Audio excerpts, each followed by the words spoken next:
Dan salam sejahtera Bapak Ibu semuanya yang saya hormati Bapak Ibu dari lintas program di Kementerian Kesehatan, dari Mitra Pembangunan, kemudian dari Dinas Kesehatan Provinsi Banten dan Jawa Barat, Dinas Kesehatan Kota Tangerang dan Kabupaten Garut, serta Bapak Ibu dari Puskesmas dan Bapak Ibu semuanya, senang sekali bisa bertemu hari ini di pertemuan evaluasi pemanfaatan dashboard visi dan KIA. Ini sudah, kalau tidak salah, hampir setahun lebih ya, setahun lebih kita melakukan uji coba dashboard visi KIA, dan juga yang kemarin juga kita melakukan orientasi sosialisasi ke secara nasional. Nah, ini kita akan melakukan evaluasi untuk bagaimana uji coba kita di Kota Tangerang maupun di Garut dengan mendengarkan paparan dari Bapak Ibu semuanya. Jadi dengan adanya dashboard ini nanti mau disampaikan apa saja sih kendala-kendalanya yang dihadapi, kemudian juga apa yang hal-hal yang baik yang bisa dimanfaatkan dari dashboard ini. Kemudian juga boleh menyampaikan masukan-masukan barangkali ada variabel-variabel yang memang perlu diperbaiki gitu. Barangkali itu saja Bapak Ibu. Jadi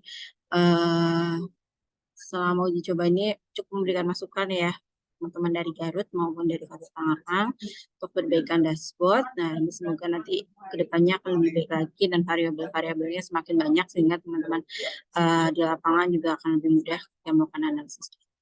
Barangkali itu yang bisa kami sampaikan dengan mengucapkan Bismillahirrahmanirrahim. Pertemuan evaluasi pemanfaatan dashboard BPPK, saya baca resmi. Terima kasih. Assalamualaikum warahmatullahi wabarakatuh.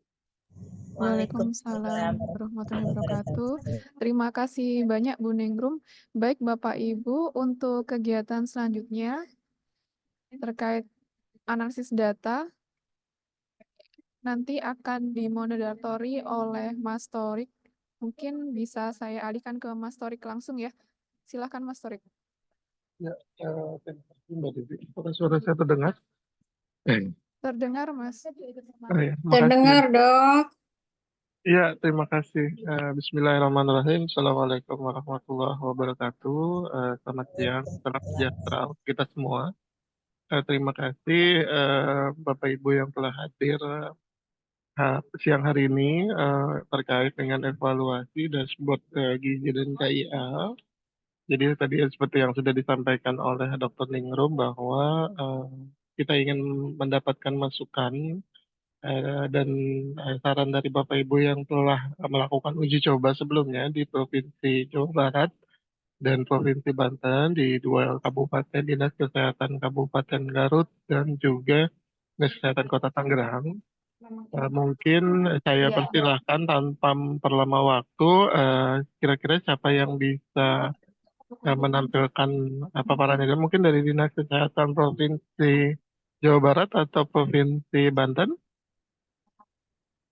Boleh Pak, Banten dulu. Oh, siap. Silakan Bu Tina, untuk waktu dan tempat saya persilakan. Untuk kedepannya sih nggak mau, kok jadi kasih gitu ya. Bismillahirrahmanirrahim. Assalamualaikum warahmatullahi wabarakatuh. Terus kamu gini aja. Apakah suara saya terdengar? Iya, Bapak Ibu? dengar Bu. Tadi juga nggak apa-apa. Jelas suaranya Bu. Ya, yang terhormat Direktur Gizi dan KIA Kemenkes RI ataupun yang wakili, yang terhormat Ketua Timker Surveillance Gizi KIA, kemudian yang terhormat Dr. Harmain, yang terhormat juga dari UNFPA, kemudian dari USAID, kemudian yang terhormat juga Bapak Ibu hadirin yang tidak dapat saya sebutkan satu persatu. Baiklah, saya akan mencoba memaparkan evaluasi dashboard gizi dan KIA Provinsi Banten tahun 2023.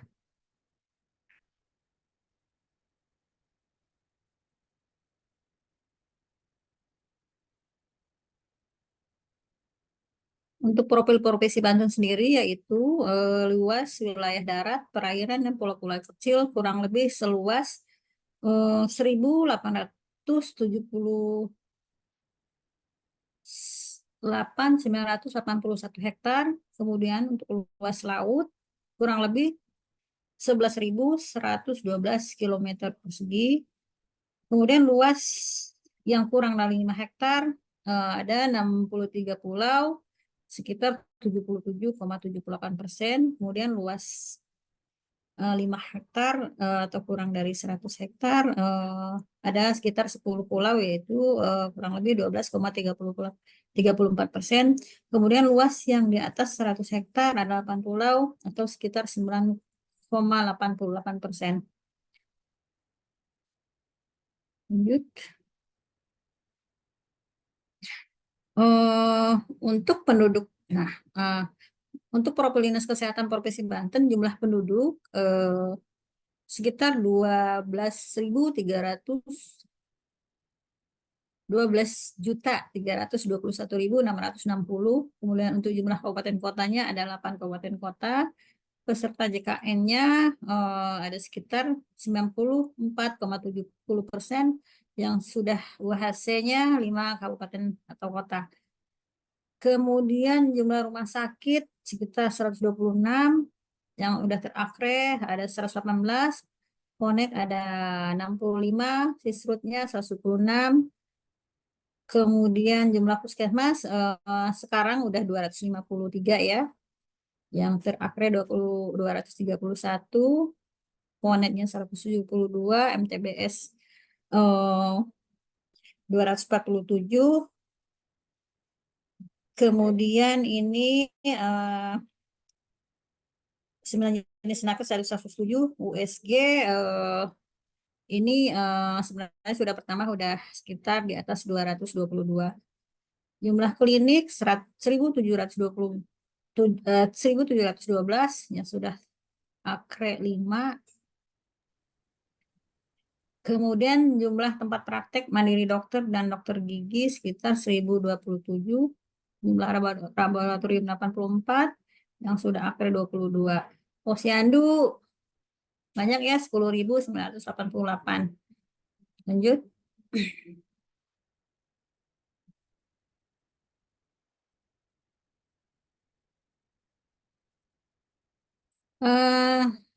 Ini persentase ibu hamil ANC Provinsi Banten tahun 2022.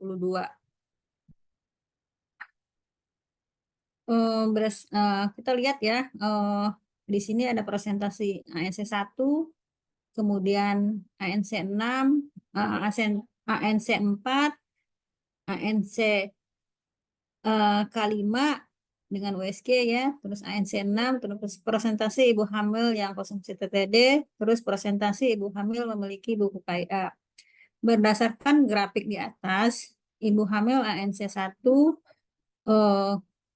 ada 22.846 orang, kemudian K4-nya 22.956 orang, untuk K5-nya 21.472 orang, K6-nya 19.052, kemudian ibu hamil mendapat TTD 21.992 orang.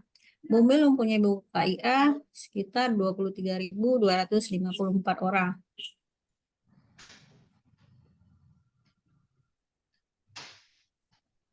Analisa datanya, ibu hamil K1 lebih kecil dari ibu hamil yang diperiksa K4 ya. Adanya penurunan dari K4 ke K5 dan K6. Solusinya yaitu validasi dasar cakupan K1, kemudian meningkatkan pelayanan sesuai standar, memotivasi ibu hamil agar memeriksa kehamilan secara teratur sesuai standar, kemudian semua ibu hamil mendapatkan TTD minimal 90 tablet selama kehamilan. Selanjutnya, semua ibu hamil mendapatkan dan memanfaatkan buku KIA.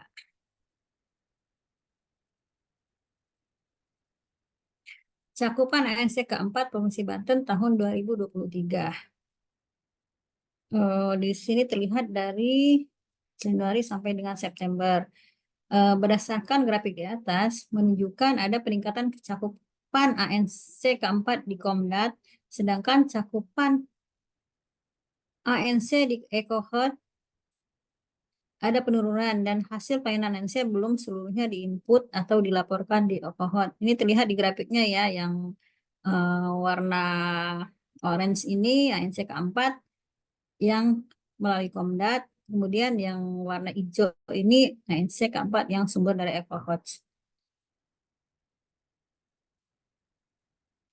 Analisa datanya, ibu hamil keempat di Komdat dan EcoHot belum sama. Solusinya mewajibkan petugas kesehatan melaporkan hasil pelayanan di EcoHot dan Komdat itu kalau bisa sama, jangan beda-beda ya. Kemudian evaluasi secara berkala terkait EcoHot ke petugas kesehatan dan semua pasien case. Kemudian cakupan kunjungan IPAS Provinsi Banten tahun 2023. Di sini terlihat ada kunjungan IPAS dari Januari sampai dengan September tahun 2023. Ada dari kunjungan IPAS KF1 sampai dengan KF4. Terlihat berdasarkan grafik di atas menunjukkan pelayanan kunjungan IPAS pertama atau KF1 sampai dengan KF4 terjadi penurunan dan ibu NIPAS tidak mendapatkan pelayanan NIPAS secara lengkap. Analisa datanya yaitu ibu NIPAS belum semua mendapatkan pelayanan kesehatan ibu NIPAS sehingga cakupan KF lengkap tidak tercapai. Solusi mewajibkan petugas kesehatan memberikan pelayanan kesehatan kepada ibu NIPAS dan melaporkan hasil pelayanan ke EcoHot. Nah, kemudian untuk jumlah kematian ibu Provinsi Banten tahun 2023, di sini terlihat grafik jumlah kematian ibu, sumber MPDN-nya masih 83. Kemudian di jumlah kematian sumber dari ibu yang terjadi karena infeksi, sumber MPDN-nya masih terlihat belum terinput ya, masih ada 3. Kemudian begitu juga dengan grafik-grafik selanjutnya. Makanya berdasarkan grafik di atas, jumlah kematian tahun 2023 sebanyak 83 orang. Penyebab terbanyak karena preeklamsi, perdarahan, penyakit jantung. Jumlah kematian belum semuanya terlaporkan di MPDN. Harusnya kan sesuai dengan yang hasil kita data secara manual, tapi di sini masih yang terinput masih 83. Kendala dalam penggunaan dashboard surveillance gizi KIA yaitu data di EcoHot, Komdat, MPDN belum lengkap sehingga dalam penarikan data tidak sama dengan laporan yang ada di dashboard gizi atau KIA. Dashboard gizi KIA. Data yang ada di dashboard gizi KIA belum sama dengan laporan dari kabupaten kota. Terima kasih. Mungkin itu yang dapat kami sampaikan pada siang hari ini. Terima kasih atas perhatiannya. Assalamualaikum warahmatullahi wabarakatuh. Ya, terima kasih Bu Gina atas paparannya. Mungkin untuk diskusinya kita langsung lanjut aja. Sekarang kita Provinsi Jawa Barat. Silakan, teman-teman dari Jawa Barat. Iya, izin Pak Torik, pada kesempatan ini mungkin dari Jawa Barat akan diwakili oleh saya. Oh, siap. Silakan Ibu. Ya, izin share screen.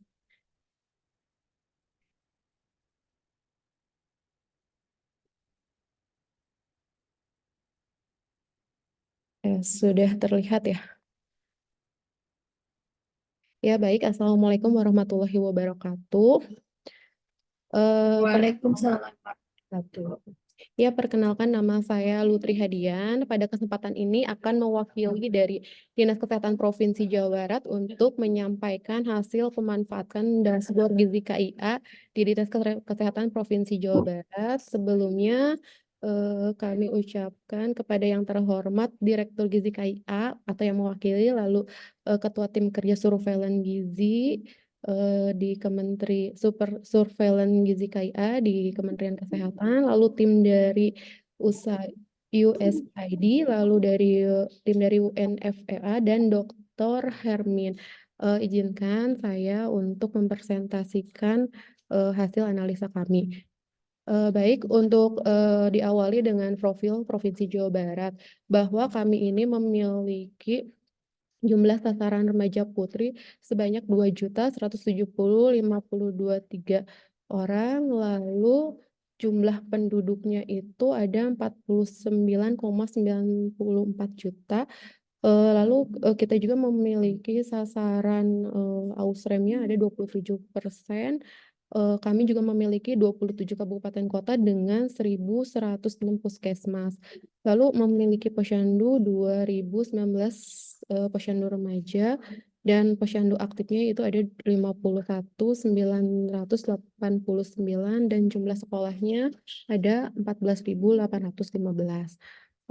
Selanjutnya untuk gambaran masalah gizinya, kami juga masih mempunyai banyak masalah gizi yang belum terselesaikan, yaitu untuk stuntingnya sendiri, data di tahun 2022 menurut SSGI ada 20,2%, wastingnya ada 6%, lalu underweightnya ada 14,2% dan overweightnya ada 3,8%. Lalu jika kita lihat dari laporan yang kita punya bahwa di Jawa Barat sendiri untuk panjang bayi lahir rendahnya ada 22,38%, berat badan lahir rendahnya ada 6,32%, dan anemia rematiknya ada 41,93%. Nah, ini masih berdasarkan survei Nutrition Indonesia di tahun 2018. Sampai saat ini kami masih belum mempunyai data yang terupdate. Lalu bumil anemianya ada 7,6%. Lalu bumil beresiko keknya ada 7,3%. Berikut merupakan sedikit masalah gambaran gizi yang ada di Provinsi Jawa Barat. Selanjutnya, kita ketahui bahwa arah kebijakan kesehatan khususnya di Provinsi Jawa Barat itu memiliki tujuan meningkatkan kualitas dan daya saing sumber daya manusia dengan sasaran meningkatnya derajat kesehatan masyarakat, lalu strateginya penguatan sistem kesehatan. Lalu ini ada juga arah kebijakan, salah satunya yaitu penguatan fasilitas kesehatan dan mutu pelayanan kesehatan. Selanjutnya untuk program prioritas pembangunan 3 ini yaitu penguatan sistem kesehatan daerah dengan indikasi kegiatannya salah satunya adalah pembangunan rumah sakit khususnya pada kawasan Rebana dan Japsel. Lalu peningkatan layanan puskesmas menjadi puskesmas DTP dan puskesmas Ponet. Lalu kita lihat juga untuk angka harapan hidupnya untuk di tahun 2022 realisasinya kami sudah mencapai 73,52. Lalu target di 2023-nya 73,11%. Selanjutnya untuk prevalensi stunting realisasi yang kami dapatkan di tahun 2022 yaitu 20,2%. Selanjutnya target kami di tahun 2023 adalah 19,20%.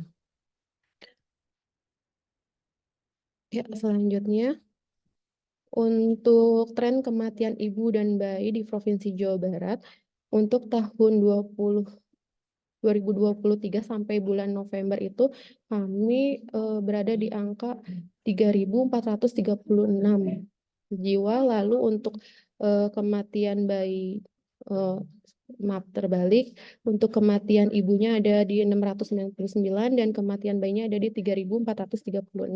Data ini didapatkan dari profil Dinas Kesehatan Provinsi Jawa Barat pada tanggal 21 Desember 2023, datanya sampai dengan bulan November. Selanjutnya untuk prevalensi stunting ini kita lihat trennya bahwa harapannya di 2023 ini Provinsi Jawa Barat bisa mencapai di 19,2%.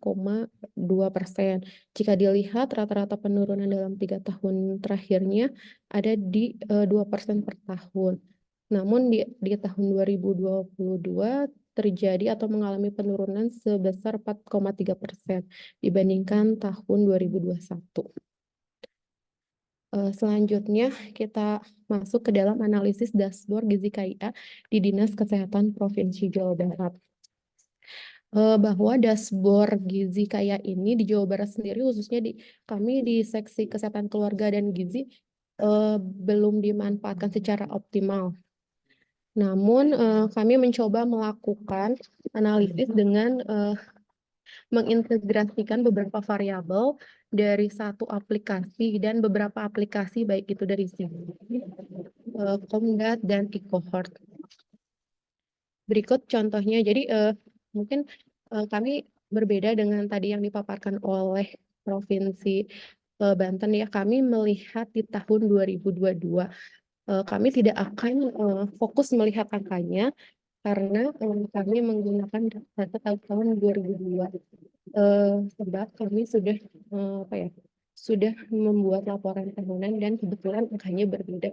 Jadi kami lebih melihat kebermanfaatan dalam aplikasi dashboard Gizi Kaya ini.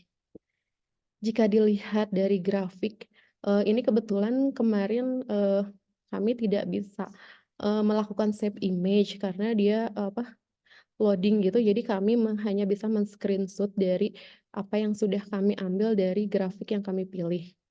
Lalu berdasarkan grafik di atas, ini yang kami ambil contohnya yaitu persentase K1 USG oleh dokter, K5 USG oleh dokter, dan K6. Nah, untuk itu kami lihat pada K6 memiliki data yang ekstrim melebihi K1 dan K5. Lalu kami coba menarik data kembali, mengolah data kembali untuk per kabupaten kotanya. Jika dilihat dari sebaran kabupaten kotanya, terdapat beberapa kabupaten kota yang data K1 dan K5-nya tidak tersedia pada grafik tersebut. Sehingga hal yang kami lakukan yaitu melakukan cross-check dengan data di aplikasi seperti e-cohort dan Komdatnya dan melakukan validasi data ulang untuk memastikan ketersediaan data tersebut. Nah, setelah kami cek datanya ada, mungkin jadi analisa yang kami ambil dari kebermanfaatan dashboard Gizi Kaya ini, kami bisa lebih melihat kualitas dan bisa melihat apa yang tidak sesuai gitu. Jadi ini bisa langsung kami identifikasi. Lalu ini saya juga mencoba menarik untuk data tahun 2023. Nah, pada grafik ini memang tadi juga sama ya seperti Provinsi Banten bahwa untuk bulan Oktober Desembernya datanya belum tersedia. Jadi belum bisa dilakukan analisa sehingga kami tadi lebih memilih di tahun 2022. Namun jika dilihat dari sebaran per bulannya dengan menggunakan dashboard ini, kita mengetahui kabupaten kota mana yang belum memiliki atau di bulan apa yang datanya belum tersedia, sehingga bisa dilakukan validasi atau cross-check data yang belum tersedia. Lalu kami coba lagi untuk melihat kunjungan ANC. Nah, ini kami integrasikan untuk persentase K4 dengan menggunakan Komdat dan persentase K4 menggunakan e-cohort. Dari grafik di atas, datanya terjadi perbedaan data yang bersumber dari Komdat dan e-cohort.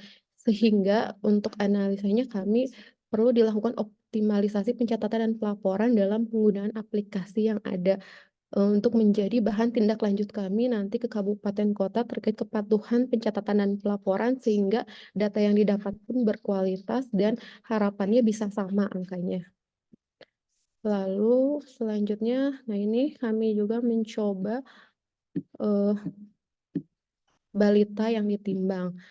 Kami mengawinkan atau mengintegrasikan data balita yang diukur, lalu jumlah balita stunting, dan jumlah balita wasting. Dengan menggunakan dashboard ini sebetulnya mempersingkat waktu kami dalam melakukan pembuatan visualisasi data. Biasanya kami melakukan visualisasi data ini manual, jadi kami ambil dulu satu data, misalnya balita yang diukur, lalu balita yang standing. Berikutnya dari Excel kita gabungkan. Nah, itu mungkin biasanya kami seperti itu. Dengan adanya dashboard Gizi Kaya ini bisa sekali klik bisa langsung menjadi visualisasi yang seperti ini. Mungkin ini kami membuat visualisasinya belum terlalu detail. Lalu jika dilihat dari grafik itu bahwa sejumlah balita yang dilakukan penimbangan dan pengukuran terdapat jumlah yang stunting dan wastingnya. Jadi dengan satu grafik ini kita bisa membaca berapa yang ditimbang, lalu sebenarnya inginnya juga jumlah sasaran balitanya juga dimasukkan, tapi ini sepertinya kelewat. Jadi dari sasaran balita yang diukurnya, jumlah sasaran balitanya berapa yang diukur, jumlah balitanya yang stunting. Jadi nanti harapannya pinginnya jadi kelihat dalam satu grafik itu eh, dari sekian balita berapa yang diukur, yang wasting itu jadi terlihat secara langsung gitu. Lalu kami juga mencoba melakukan visualisasi di jumlah balita yang ditimbang di Februari dan Agustus. Sama untuk data yang diambil indikatornya yaitu balita ditimbang dan diukur, jumlah balita stunting, dan jumlah balita wasting. Nah, dengan cara seperti ini dapat terlihat bahwa perbedaannya antara bulan Februari dan Agustus, padahal sama-sama bulan penimbangan. Nah, ini nantinya akan mengarahkan kami ke dalam analisa mengapa jumlahnya berbeda dalam balita yang ditimbang dan diukur. Itu nantinya dapat lebih detail lagi kami menggali kendala-kendala atau penyebab terjadinya perbedaan seperti ini. Lalu selanjutnya ibu hamil cake. Nah, kami mencoba mengintegrasikan antara jumlah sasaran ibu hamil, jumlah ibu hamil cake, lalu jumlah ibu hamil diukur lila, dan jumlah ibu hamil cake mendapat makanan tambahan karena itu merupakan yang yang sejalan gitu. Jadi jika kita lihat dari grafik yang pertama bahwa belum semua ibu hamil dilakukan pemeriksaan lila, sehingga bisa jadi jika pemeriksaannya sudah dilakukan kepada seluruh ibu hamil, nantinya jumlah ibu hamil cake-nya itu dapat diketahui dengan pasti dan intervensi yang akan dilakukan pun menjadi lebih optimal dengan jumlah kasus yang ada. Sekarang kita lihat di grafik yang sebelahnya, dipecah untuk kabupaten kota. Nah, ini mungkin jika dilihat dari grafik tersebut ya, jumlah ini dengan tahun yang sama, bahwa rata-rata ibu hamil itu diperiksa lilanya lebih banyak dari sasarannya. Nah, mungkin ini lalu kami atau saya melakukan cross check dengan si gizi terpadu di tahun 2022. Sebetulnya datanya tidak seperti ini gitu. Ada memang beberapa kabupaten kota yang diperiksa lilanya lebih tinggi daripada jumlah sasaran, tapi hanya beberapa kabupaten kota. Tapi jika dilihat di grafik ini, jadi yang lebih banyak itu yang diperiksa lila. Nah, mungkin apakah saya salah atau dalam menarik datanya? Nah, mungkin ini bisa dijadikan suatu evaluasi. Lalu selanjutnya, ini juga yang bisa dilakukan analisa yaitu pemeriksaan ibu hamil dengan 10T di Jawa Barat. Kalau kita melihat grafik ini, seharusnya grafik tersebut dapat disimpulkan bahwa grafik tersebut ibu hamilnya belum seluruhnya mendapatkan pemeriksaan 10T secara lengkap, sehingga analisa yang didapatkan yaitu kita lebih menjurus kepada kualitas datanya. Nah, apakah betul ibu hamil itu 10T ini? Kenapa grafiknya minimal tidak terlalu jauh perbedaannya, tetapi ini agak jauh ya, yang misalnya ibu hamil diukur lila harusnya dapat dilakukan semua gitu. Selanjutnya ini kami mencoba dengan menggunakan dashboard Gizi Kaya ini sangat sangat bagus sekali ya. Jadi kita bisa melihat dengan persentase dengan menggunakan angka, lalu bisa juga menggunakan grafik. Jadi visualnya lebih mudah dan lebih tergantung kebutuhan gitu. Kalau misalnya ingin melihat langsung angka yang lebih gampang dilihat, bisa kita tampilkan dengan persentasenya langsung. Nah, mungkin itu untuk analisanya. Kita lihat ini menurut kami bahwa manfaat dari dashboard Gizi Kaya itu dapat menyebarluaskan informasi kesehatan karena berupa dashboard tadi yang tadi di slide sebelumnya, untuk angkanya bisa langsung terlihat dengan jelas. Lalu grafiknya mungkin nanti kalau kami buatnya lebih santai bisa lebih menarik lagi seperti itu. Lalu dapat menyajikan tabel, grafik, dan peta secara cepat. Sebetulnya waktu itu juga kami sudah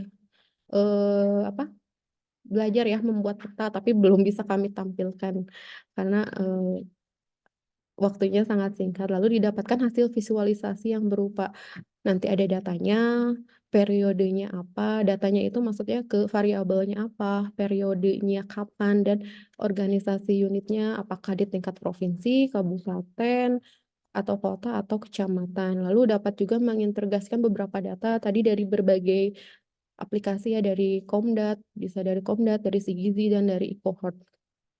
Lalu mengefektifkan waktu karena biasanya kami membuatnya secara manual. Ini dengan langsung mengklik-klik apa yang akan diintegrasikan atau dihubungkan bisa dengan cepat menjadi sebuah tampilan. Lalu terdapat data dari berbagai sumber aplikasi, itu tadi kami sudah sampaikan. Lalu ada juga kendalanya di kami, khususnya di kami di Provinsi Jawa Barat, pemanfaatannya belum optimal. Lalu dalam pengelolaan data visual, beberapa variabelnya datanya belum ada lengkap, atau memang kesalahan atau kekurangan dari kami untuk pengisian datanya belum lengkap. Lalu terdapat perbedaan data ketika kami cross-check dengan sumber data aplikasinya. Contohnya yang tadi Ibu hamil diperiksa Lila untuk di dashboard Gizi KIA datanya seperti itu, lalu kami cross-check dengan si Gizi berbeda. Terdapat perbedaan data antar berbagai sumber aplikasi, lalu dalam melakukan save image sering terjadi kendala error. Nah itu contohnya tadi apakah mungkin karena sinyal kami yang kurang baik gitu. Jadi makanya kami melakukannya hanya dengan men-screenshot, tidak sampai men-save image-nya. Lalu dalam variabelnya masih ada nama yang double. Contohnya misalnya presentase ibu hamil cake. Nah itu masih ada yang 2. Jadi sebetulnya jika di cleaning terlebih dahulu, jadi hanya ada satu variabel dengan dengan nama jumlah persentase ibu hamil cake sumber dari si Gizi, contohnya seperti itu. Nah ini mungkin jaringannya kadang stabil, kadang tidak. Lalu rekomendasinya yang pertama mungkin memastikan data terisi lengkap sehingga integrasi dapat dilakukan. Nah ini sebetulnya lebih ke kami sih sebetulnya. Datanya pun harus diisi dulu dengan lengkap sehingga proses analisa ini dapat dilakukan dengan baik. Lalu yang kedua, variabel yang double dilakukan cleaning. Nah itu mungkin dari tim pusat. Lalu, nah mungkin itu saja yang dapat kami sampaikan. Sebelumnya mohon maaf apabila ada kekurangan. Terima kasih. Wassalamualaikum warahmatullahi wabarakatuh. Waalaikumsalam warahmatullahi wabarakatuh. Terima kasih Bu Lutfi atas pemaparannya. Mungkin kita lanjut aja untuk Dinas Kesehatan Kota Tangerang atau Dinas Kesehatan Kabupaten Garut. Iya, mangga Pak Kabupaten Garut. Silakan Bu Lis. Ya, Pak.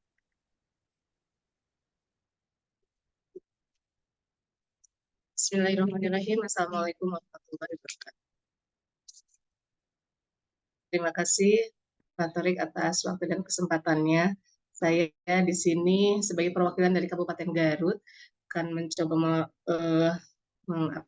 menggambarkan implementasi uji coba dashboard di Kabupaten Garut dan juga hasil-hasil tarikan data. Sebelumnya mungkin kepada yang terhormat Ibu Direktur Gizi KIA atau yang mewakili, dan juga kepada yang kami hormati Ketua Tim Surveillance Gizi KIA, kemudian juga yang kami hormati tim dari USAID, yang kami hormati Dr. Harmain. Mungkin saya mohon izin untuk memaparkan hasil dari implementasi uji coba dashboard Gizi KIA di Kabupaten Garut. Mohon izin share screen.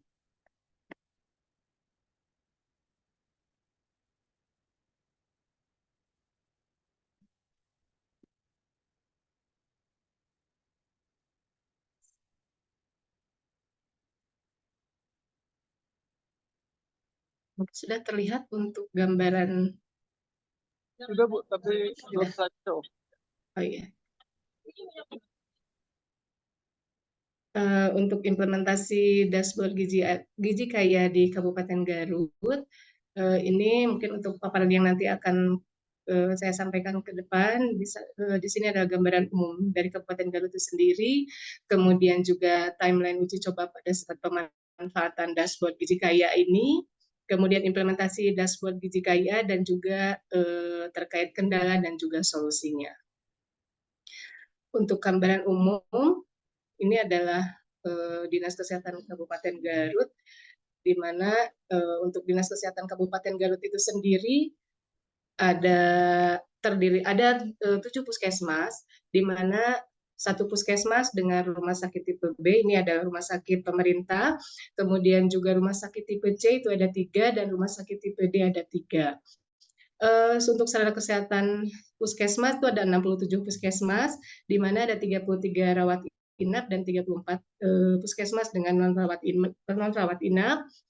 Kemudian untuk tipe puskesmasnya, 42 puskesmas itu adalah puskesmas pedesaan, kemudian 7 puskesmas perkotaan, dan 18 puskesmas terpencil. Untuk sarana kesehatan lainnya, bahwa di sini ada klinik Pratama 140, kemudian klinik utama ada 9, praktek dokter orangan, kemudian praktek dokter gigi, sampai ke labcare. Semua data ini diambil dari data DMK.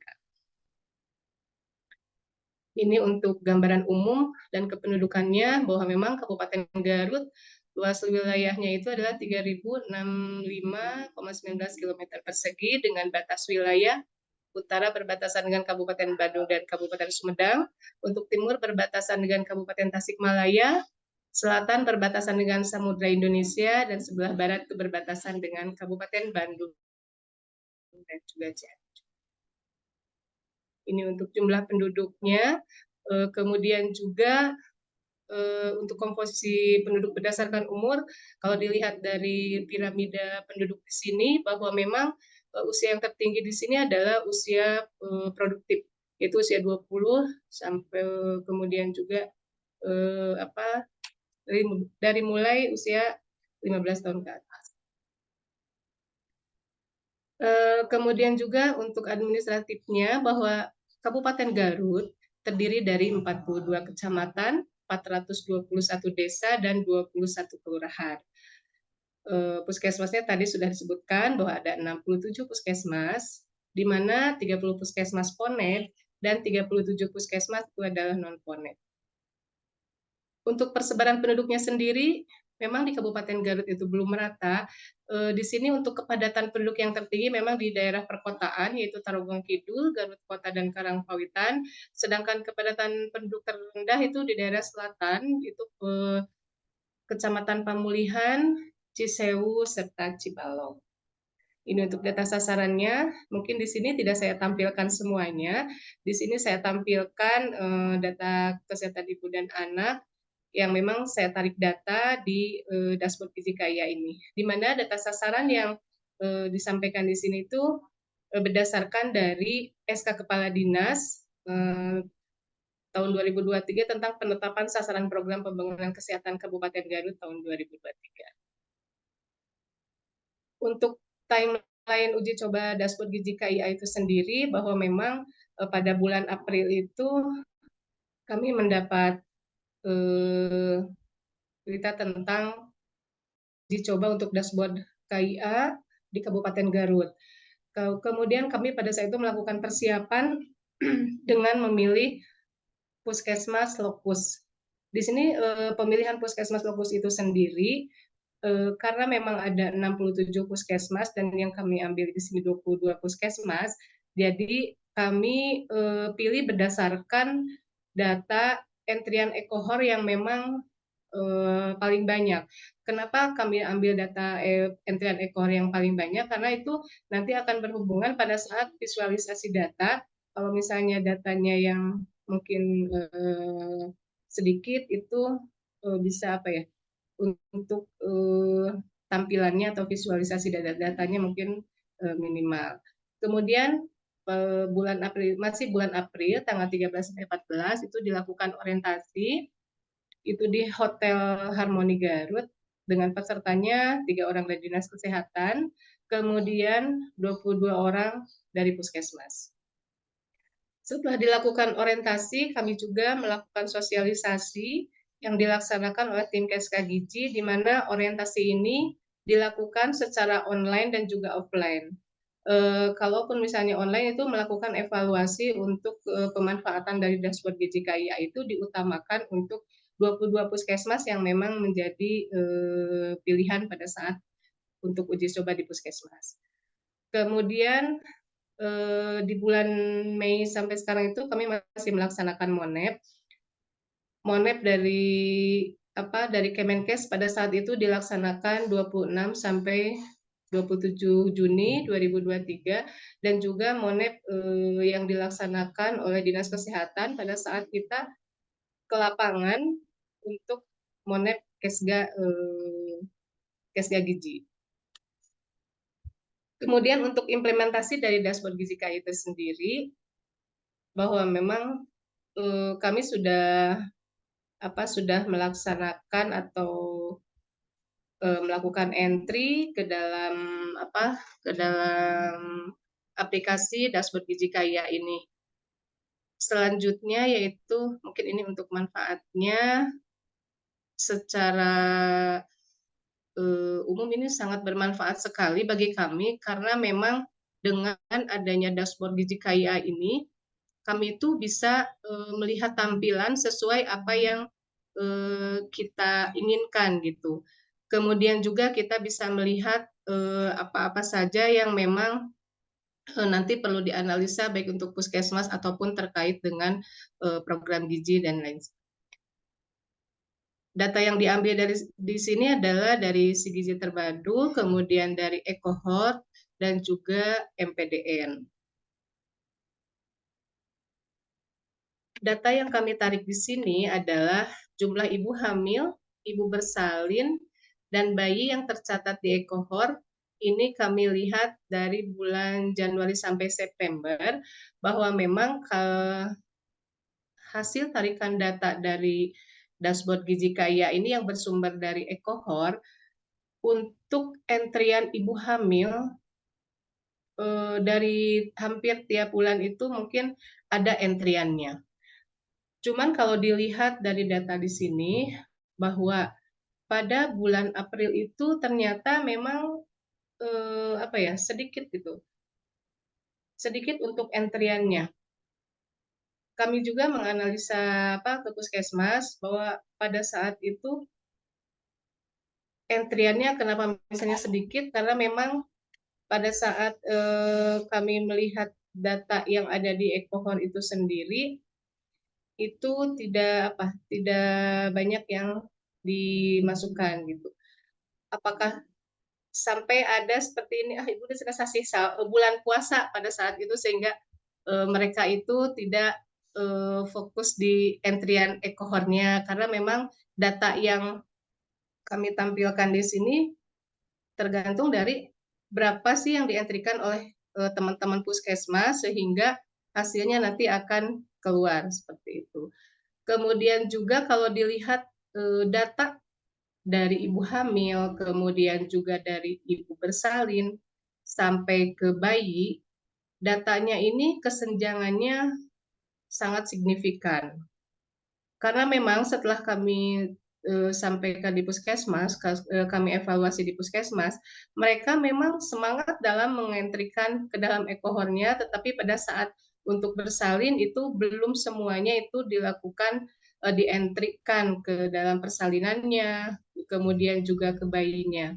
Karena ada beberapa puskesmas yang berpendapat bahwa di dalam e-cohort itu sendiri ini berhubungan dengan hasil INM sehingga mereka tidak melahirkan gitu, tidak melahirkan ibu-ibu hamilnya, karena kalau dilahirkan itu nanti akan masuk ke dalam data yang ada di INM-nya. Itu ada beberapa puskesmas yang memang berpendapat seperti itu, sehingga di sini datanya ibu hamil gitu, jadi belum dilahirkan datanya.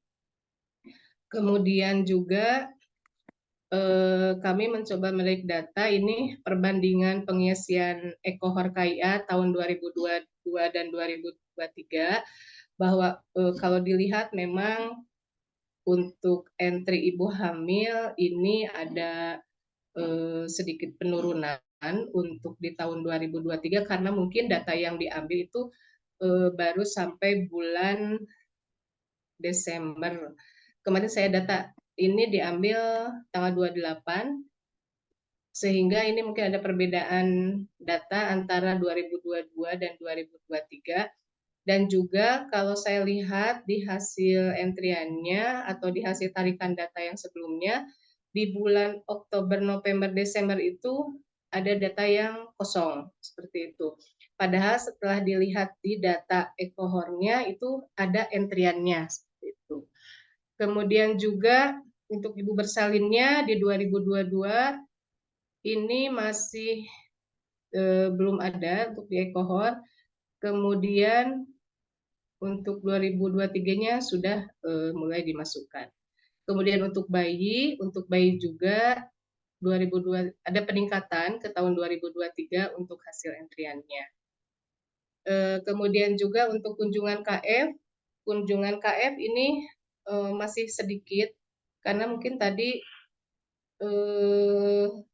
mereka pada saat bersalinnya juga sedikit sehingga otomatis ke masa nifasnya juga sama seperti itu.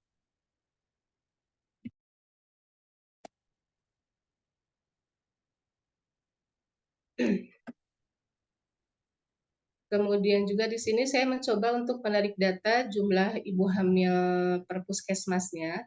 Kalau tadi kan untuk per tahunnya dan ini adalah jumlah ibu hamil per puskesmas. Di sini kalau kita lihat memang masih ada beberapa puskesmas yang kurang dalam mengentry ke dalam ekohornya. Dan itu nanti akan menghasilkan data yang berpengaruh juga pada saat ke data persalinan dan juga bayinya. Di sini memang setelah kami evaluasi ke puskesmas, banyak kendala dalam jaringan internet, kemudian juga yang paling banyak ini adalah yang banyak keluhan itu adalah karena aplikasi yang memang harus diisi oleh mereka gitu, sehingga mereka tidak fokus ke dalam satu aplikasi.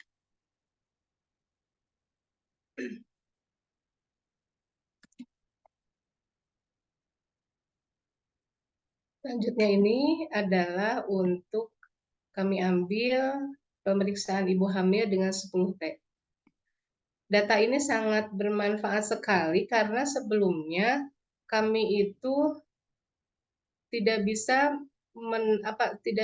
melihat sejauh mana pemeriksaan 10T ini sudah berjalan di puskesmas gitu ya. Dengan adanya dashboard KIA ini kami bisa melihat bahwa pemeriksaan 10T yang di puskesmas itu apa saja yang memang paling sedikit. Di antaranya di sini adalah kalau dilihat imunisasi TT, mungkin karena adanya screening status T sehingga puskesmas itu tidak melaksanakan untuk imunisasinya. Kemudian juga dilihat di sini adalah tata laksana kasus. Ini dikarenakan tidak semua tata laksana yang dilaksanakan itu ditulis dalam SOP atau tindak lanjut kasusnya. Kemudian juga cek HB. Cek HB, tidak semua ibu hamil yang diperiksa HB dimasukkan ke dalam pemeriksaan laboratorium di ekohornya. Kemudian ini adalah jumlah bersalin. Kami mencoba menarik data jumlah ibu bersalin yang ada di tiap puskesmas, bahwa memang berdasarkan grafik di atas itu ada beberapa puskesmas dengan capaian ibu bersalin di ekohor yang masih kurang dari sasaran. Hal ini disebabkan dengan beberapa kendala seperti tadi yang sudah disebutkan, bahwa jaringan internet, kemudian juga aplikasi yang harus diisi oleh tenaga kesehatan serta nilai dari INF.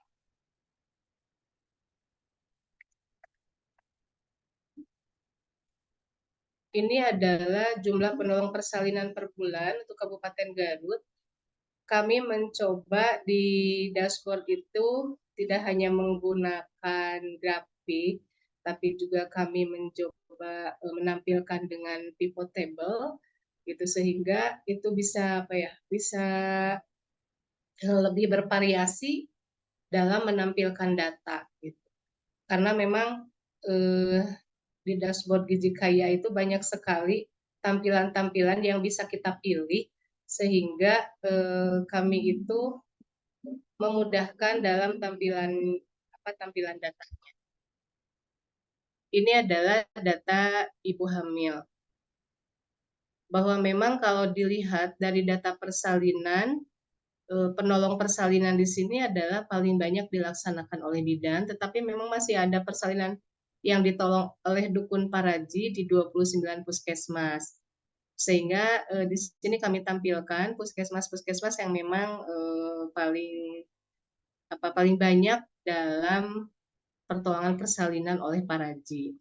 Bahwa 3 puskesmas tertinggi di sini adalah Puskesmas Bungbulang, Cikajang, dan juga Bayongbong. Karena memang di wilayah puskesmas tersebut itu masih banyak dukun parajinya. Setelah itu, di sini kami mencoba menarik data jumlah metode persalinannya.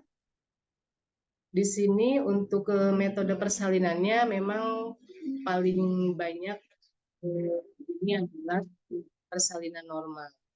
Dan ini yang hijau ini adalah persalinan dengan metode sesarian.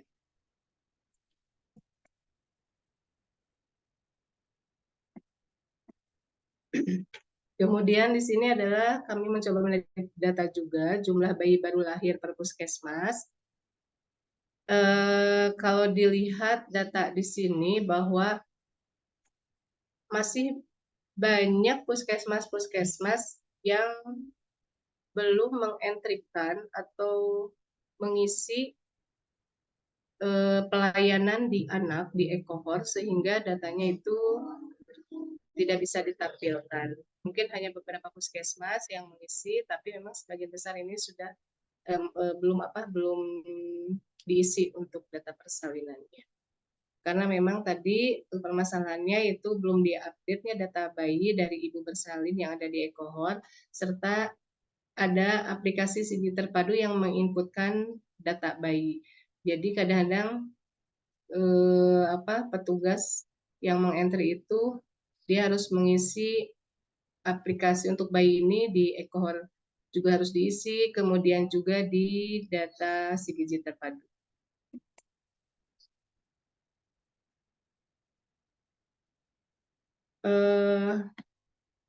Di sini juga kami mencoba menampilkan data untuk jumlah kasus kematian ibu.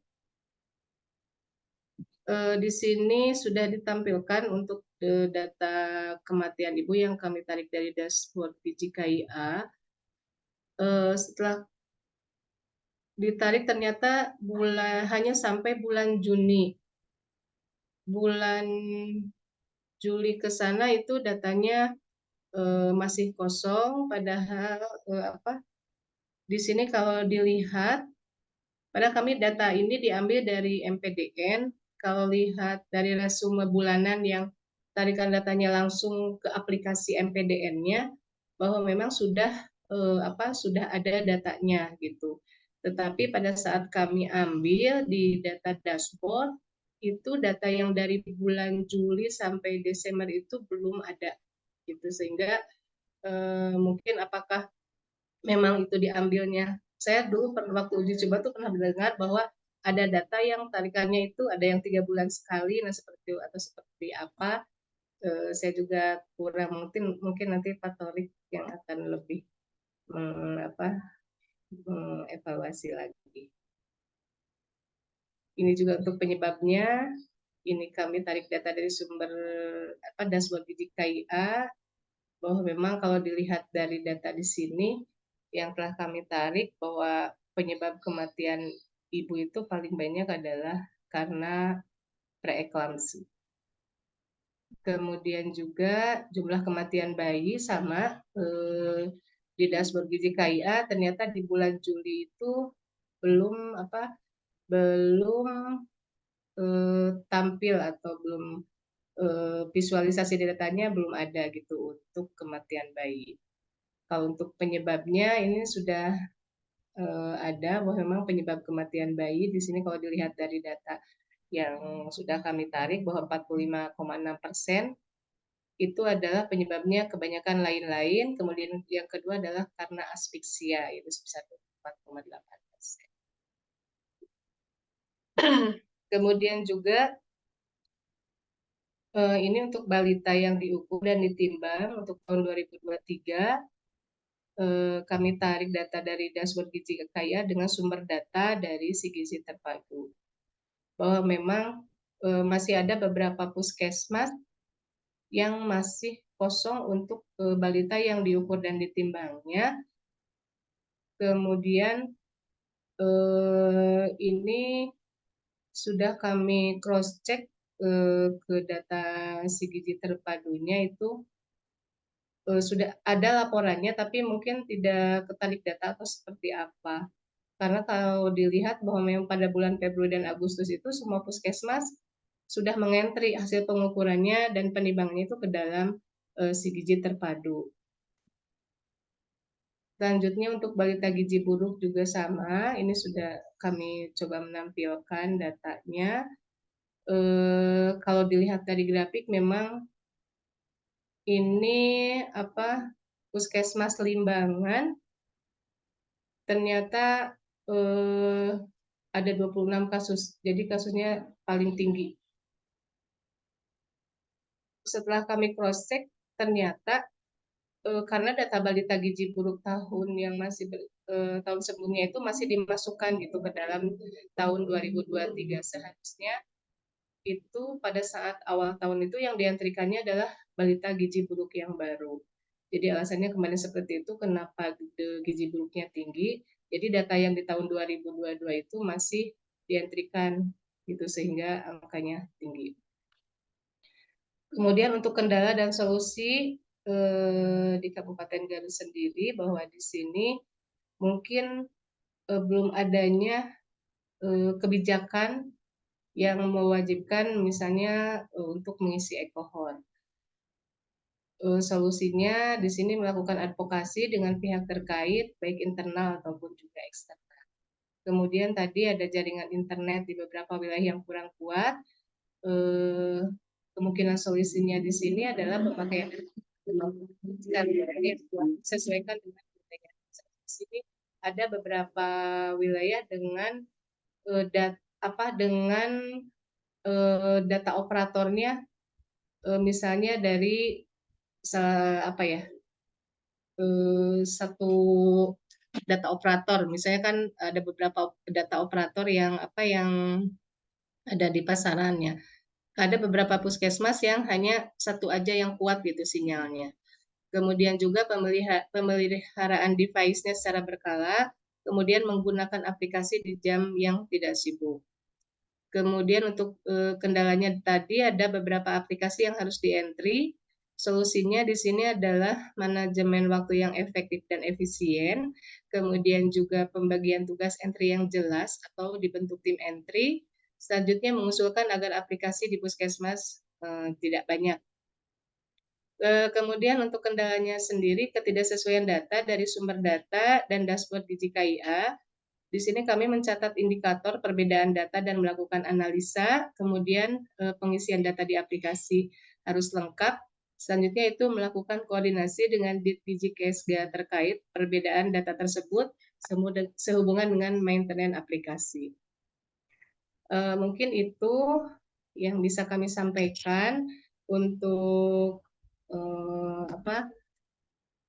hasil implementasi uji coba dashboard gizi KIA di Kabupaten Garut. Terima kasih, mohon maaf apabila ada yang kurang berkenan. Wassalamualaikum warahmatullahi wabarakatuh. Waalaikumsalam warahmatullahi wabarakatuh. Terima kasih Bu Lis atas paparannya.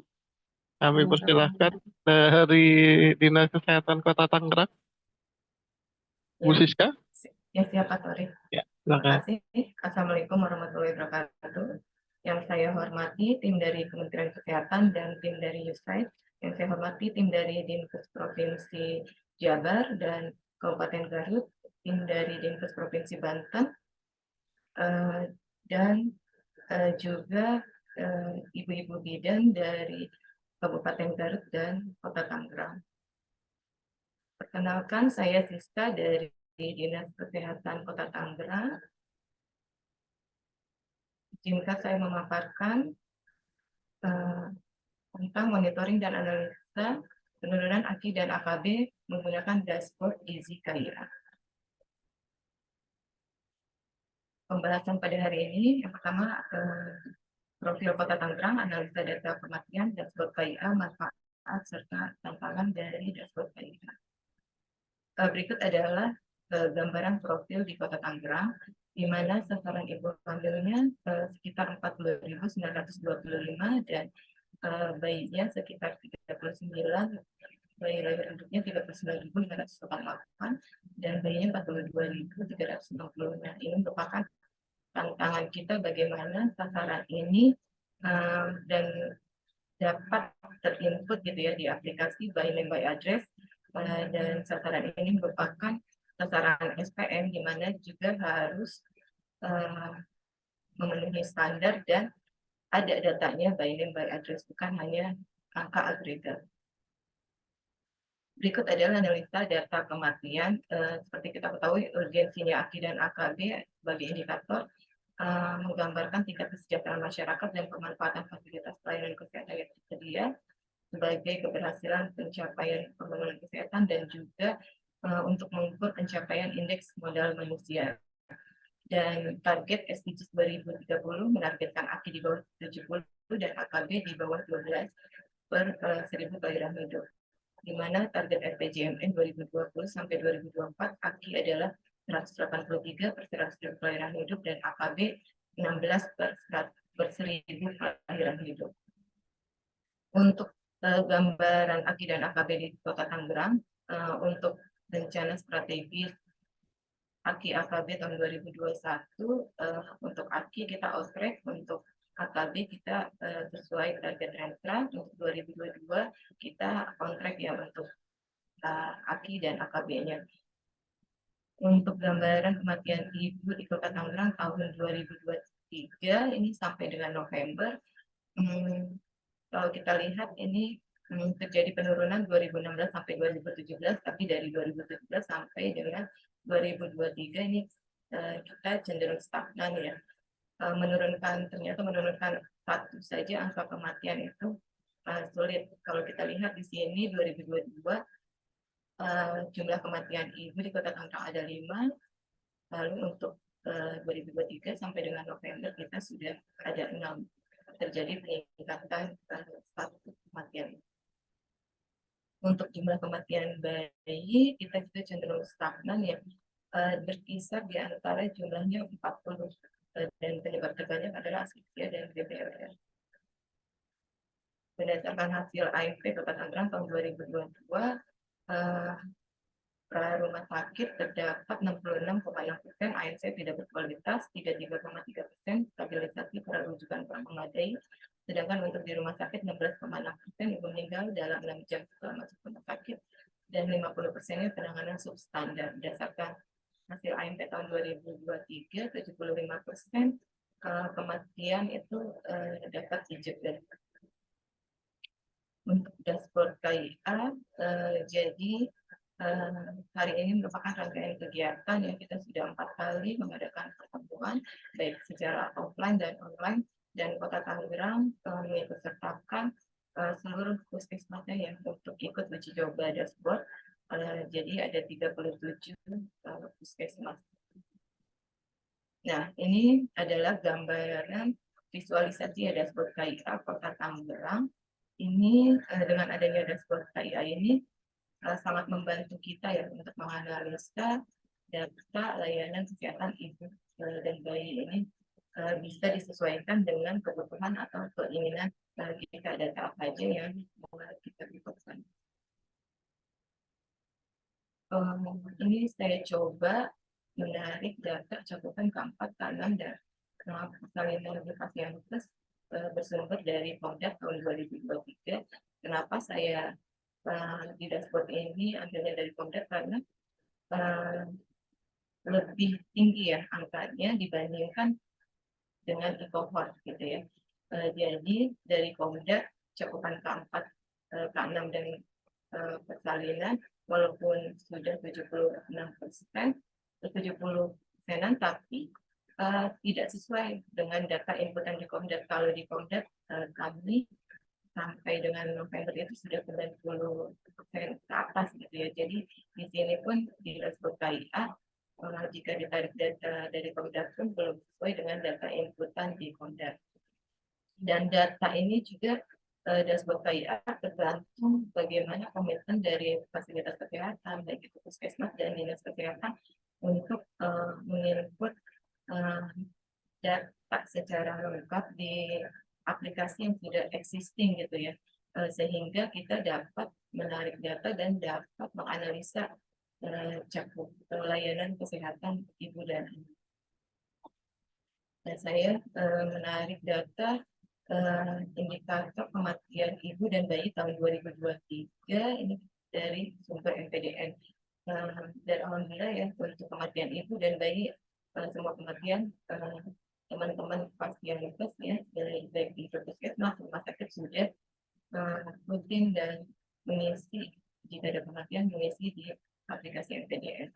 Berdasarkan analisa kalau di dashboard KIA itu jumlah kematian ibu ada 5 dan jumlah kematian bayi ada 73. Ini belum sesuai juga ya karena berdasarkan analisanya dashboard KIA belum update atau tarik data jumlah kematian sampai dengan bulan terakhir 2023 dari NPDN. Jadi di sini masih terlihat data kematian hanya sampai bulan Juni, sedangkan di bulan setelah Juni itu kami ada kematian dan ini belum ditarik datanya.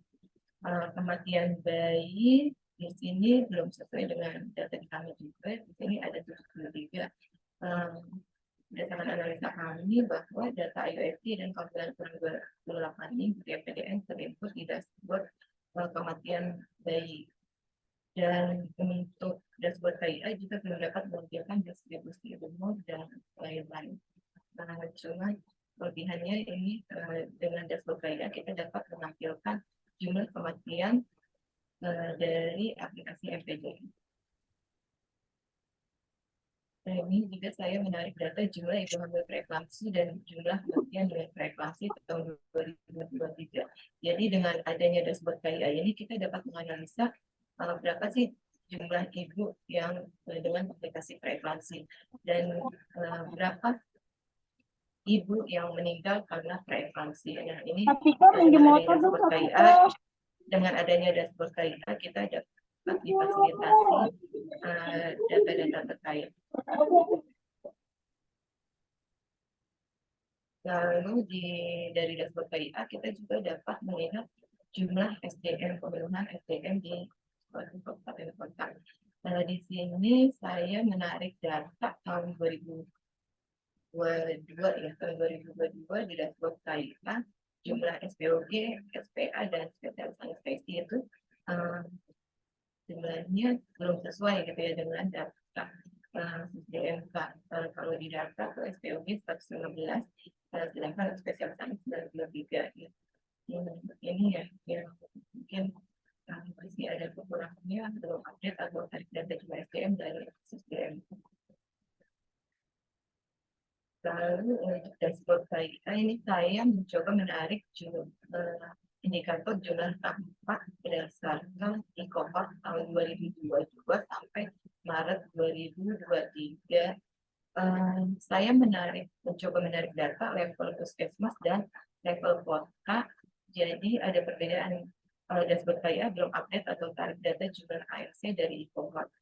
Yang saya ini juga heran ya, mungkin Mas Korek, kalau tarikan saya berdasarkan level puskesmas, itu yang sudah migrasi datanya dari e-cohort ke dashboard KIA, kenapa hanya puskesmas Kunciran Baru, Kandungan Barat, Tanah Tinggi, dan Petir nih, seperti terlihat di sini, puskesmas Kunciran Baru tahun 2022 sampai Maret 2023 ada 7 tempatnya, Kandungan Barat 208, Tanah Tinggi 81, dan Petir 2.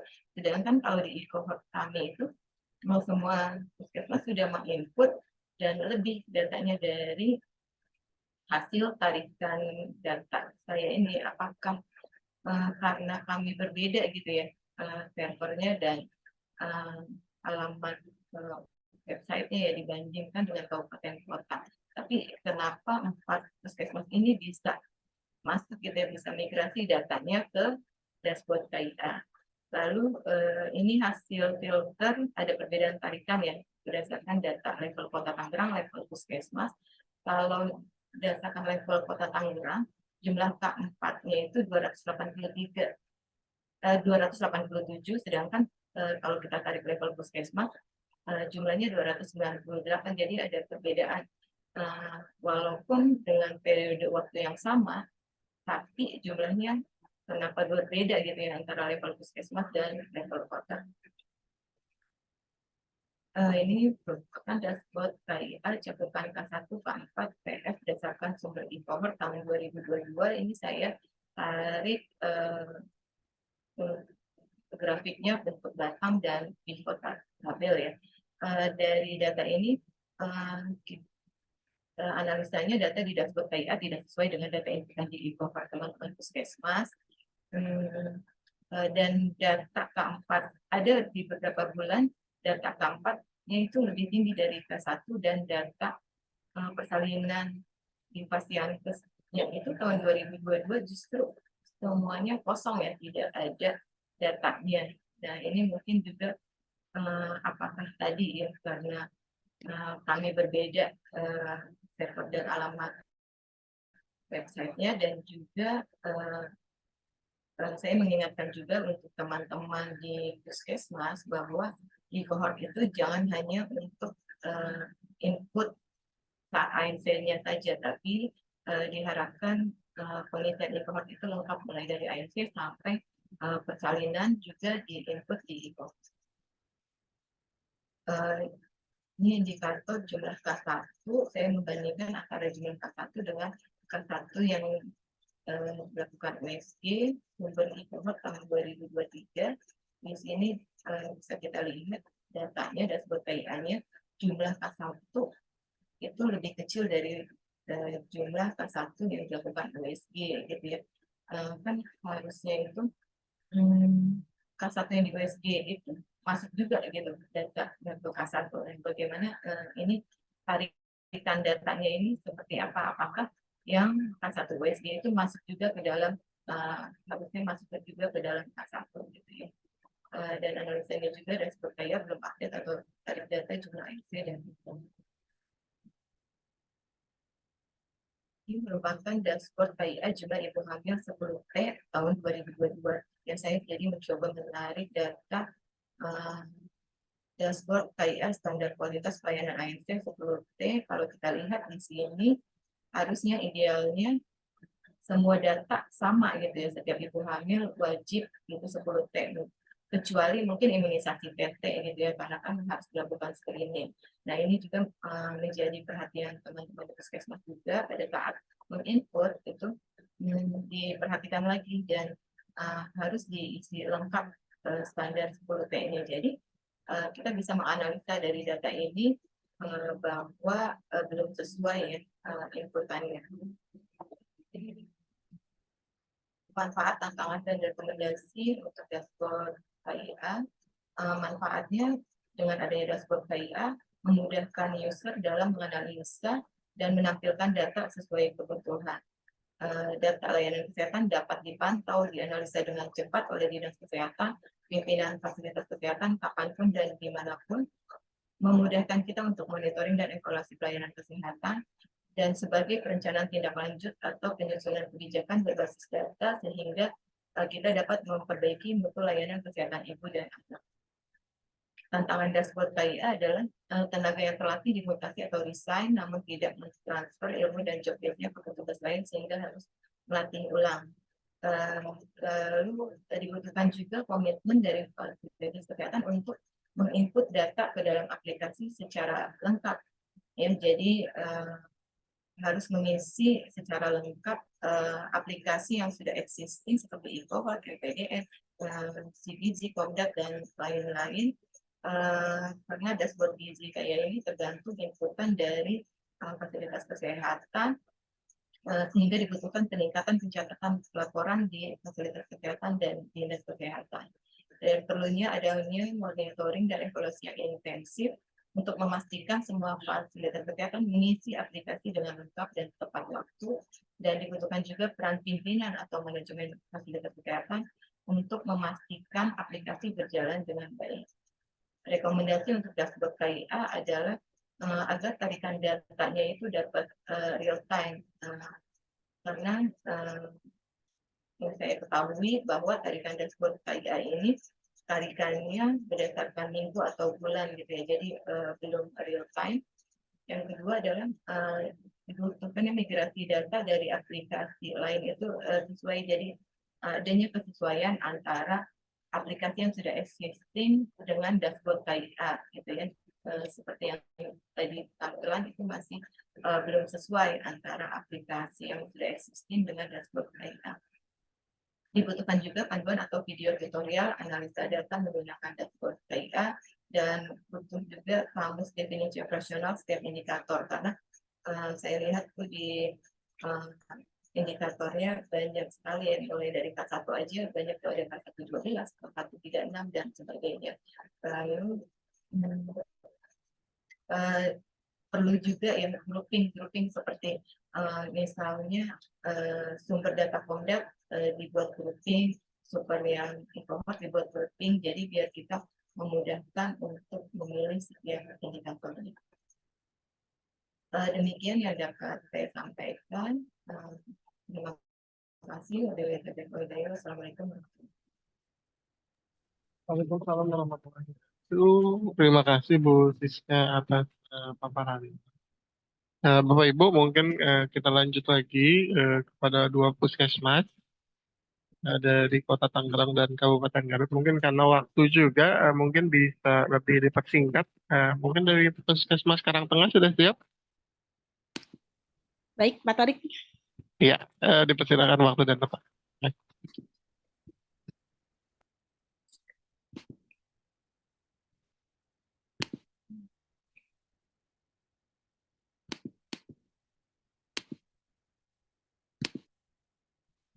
Assalamualaikum warahmatullahi wabarakatuh. Saya Rifna Yasmin dari Puskesmas Karangtengah, perwakilan dari Dinas Kesehatan Kota Tangerang.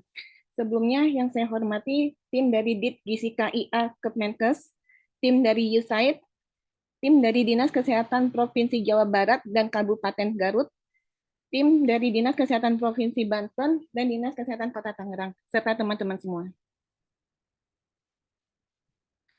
Ini gambaran umum tentang Puskesmas Karangtengah. Kita mempunyai 39 posyandu, 20 kelas ibu hamil, 3 kelas balita, 6 PMB, dan 39 kades Rikandi. Kita sangat minimalis tenaga. Jadi dokter umumnya hanya 3, dokter giginya 2, bidannya 4, perawat 4, analis 1, nutrisionis 1, dan apoteker 1. Sasaran ibu hamilnya sebanyak 1.385, ibu bersalinnya sebanyak 1.323, dan bayi baru lahirnya sebanyak 1.261.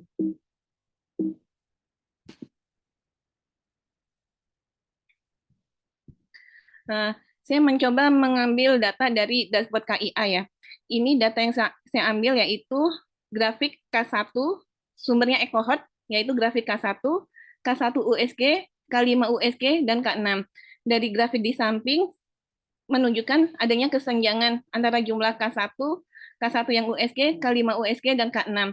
Yang seharusnya jika terjadi senjangan itu jumlahnya tidak cukup besar. Grafik yang kedua yaitu tentang 10T. Jadi ibu hamil yang jumlah ibu hamil dengan ibu hamil yang diperiksa berat badannya, tekanan darahnya, HB, dan lila. Dari grafik ini pun menggambarkan adanya jumlah kesenjangan juga. Jumlah idealnya kan harusnya sama. Jumlah ibu hamil dengan yang dilakukan pemeriksaan berat badan, tekanan darah, HB, dan lila harusnya sama. Tapi di sini ada perbedaan. Kemudian grafik yang ketiga, yaitu menggambarkan adanya ibu hamil dengan ibu hamil yang diperiksa tinggi fundus uterinya, diberikan imunisasi tetanus, mendapatkan konseling, mendapatkan tablet tambah darah, dan diukur TFU serta detak jantung janinnya. Hasilnya juga sama, terjadi kesenjangan jumlah yang harusnya idealnya sama. Nah, grafik yang keempat yaitu saya mencoba mengambil jumlah ibu hamil dengan ibu bersalin dan bayi baru lahir. Ini juga data yang muncul di dashboard KIA juga berbeda. Ada beberapa bulan yang ibu bersalinnya itu tidak muncul, jadi langsung bayi baru lahir. Grafik selanjutnya yaitu menggambarkan tentang jumlah bayi baru lahir dengan yang dilakukan pemeriksaan SHK. Di sini di awal Januari hingga Maret, datanya itu tidak sama dengan data yang ada di puskesmas. SHK yang dilakukan yaitu banyak banget, padahal kita sudah untuk areanya itu udah diklik puskesmas Karangtengah, dan ini sangat tidak mungkin dilakukan di puskesmas Karangtengah jumlah SHK sebanyak ini. Jadi terjadi kesenjangan antara jumlah bayi baru lahir dengan pemeriksaan SHK-nya. Nah, data yang agak masuk akal dari dashboard KIA yaitu jumlah ibu hamil dengan ibu yang mengikuti kelas ibu hamil. Jadi tidak semua ibu hamil mengikuti kelas ibu hamil. Tapi di sini masih masuk akal karena jumlah ibu hamilnya lebih banyak dibandingkan dengan jumlah ibu hamil yang mengikuti kelas ibu hamil. Dari beberapa grafik di atas, saya menganalisa yaitu satu, terjadinya masalah data dalam EcoHot belum terisi lengkap karena mungkin terlalu banyak data yang diinput. Rekomendasinya yaitu evaluasi pencatatan, pelaporan, dan optimalkan kinerja tim input data EcoHot. Kegiatannya yaitu semua anggota tim melengkapi data yang diinput untuk hasil pelayanan sesuai standar. Kedua, melakukan monef EcoHot secara berkala. Dan penguatan jejaring untuk input EcoHot sesuai dengan pelayanan standar yang dilakukan. Analisa masalah yang kedua yaitu dari ibu hamil K1 hingga K6 itu terjadi perbedaan yang sangat signifikan. Artinya berarti banyak ibu hamil yang belum mendapatkan pelayanan K6.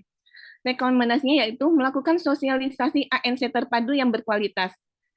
Sosialisasi ANC terpadu yang berkualitas baik pada masyarakat ataupun jejaring melalui kelas ibu ataupun pertemuan P4K. Kedua, melakukan kunjungan ibu hamil. Kunjungan rumah pada ibu hamil yang belum mendapatkan pemeriksaan K6. Analisa masalah yang ketiga yaitu masih kecilnya cakupan pemeriksaan SHK pada bayi baru lahir. Di sini saya munculkan analisanya masih kecilnya pemeriksaan SHK pada bayi baru lahir. Walaupun di grafik yang tadi saya tampilkan, itu pemeriksaan SHK-nya adalah jauh lebih tinggi dibandingkan bayi yang lahir. Nah, rekomendasinya yaitu sosialisasi pentingnya pemeriksaan SHK pada bayi baru lahir, dan sosialisasi pada kelas ibu, pertemuan P4K, dan pada kunjungan K6 ibu hamil di puskesmas. Yang keempat yaitu tidak semua ibu hamil mengikuti kelas ibu hamil. Rekomendasinya yaitu menambah jumlah kelas ibu. Kegiatannya menambah jumlah kelas ibu di masing-masing posyandu dengan melibatkan PMB. Dari beberapa grafik yang di atas, dan mungkin ini juga untuk pelajaran saya sendiri, jadi kesimpulannya, supaya kita dapat menggunakan dashboard KIA dalam menganalisa data gizi dan KIA, sebaiknya dalam mengisi aplikasi, baik itu aplikasi EcoHot, MPDN, SIGIZI, dan EEBGM, itu sebaiknya diisi dengan benar dan lengkap. Karena jika tidak diisi dengan benar dan lengkap, jika kita menarik data, datanya jadi aneh. Dan kalau datanya jadi aneh, kita akan sulit menganalisanya dibandingkan jika kita mengambil data dari PWS. Demikian presentasi dari saya. Terima kasih. Assalamualaikum warahmatullahi wabarakatuh. Waalaikumsalam warahmatullahi wabarakatuh.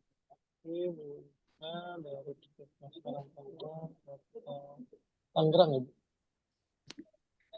Ya, saya persilakan dari teman-teman dari Puskesmas Malangbong, Bu Wiwit. Ya, baik Bapak. Saya izin share screen ya Pak. Silakan.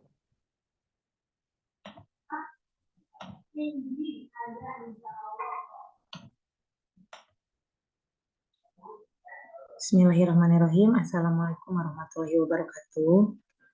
Perkenalkan, saya Wiwit Sawitri dari Puskesmas Malangbong.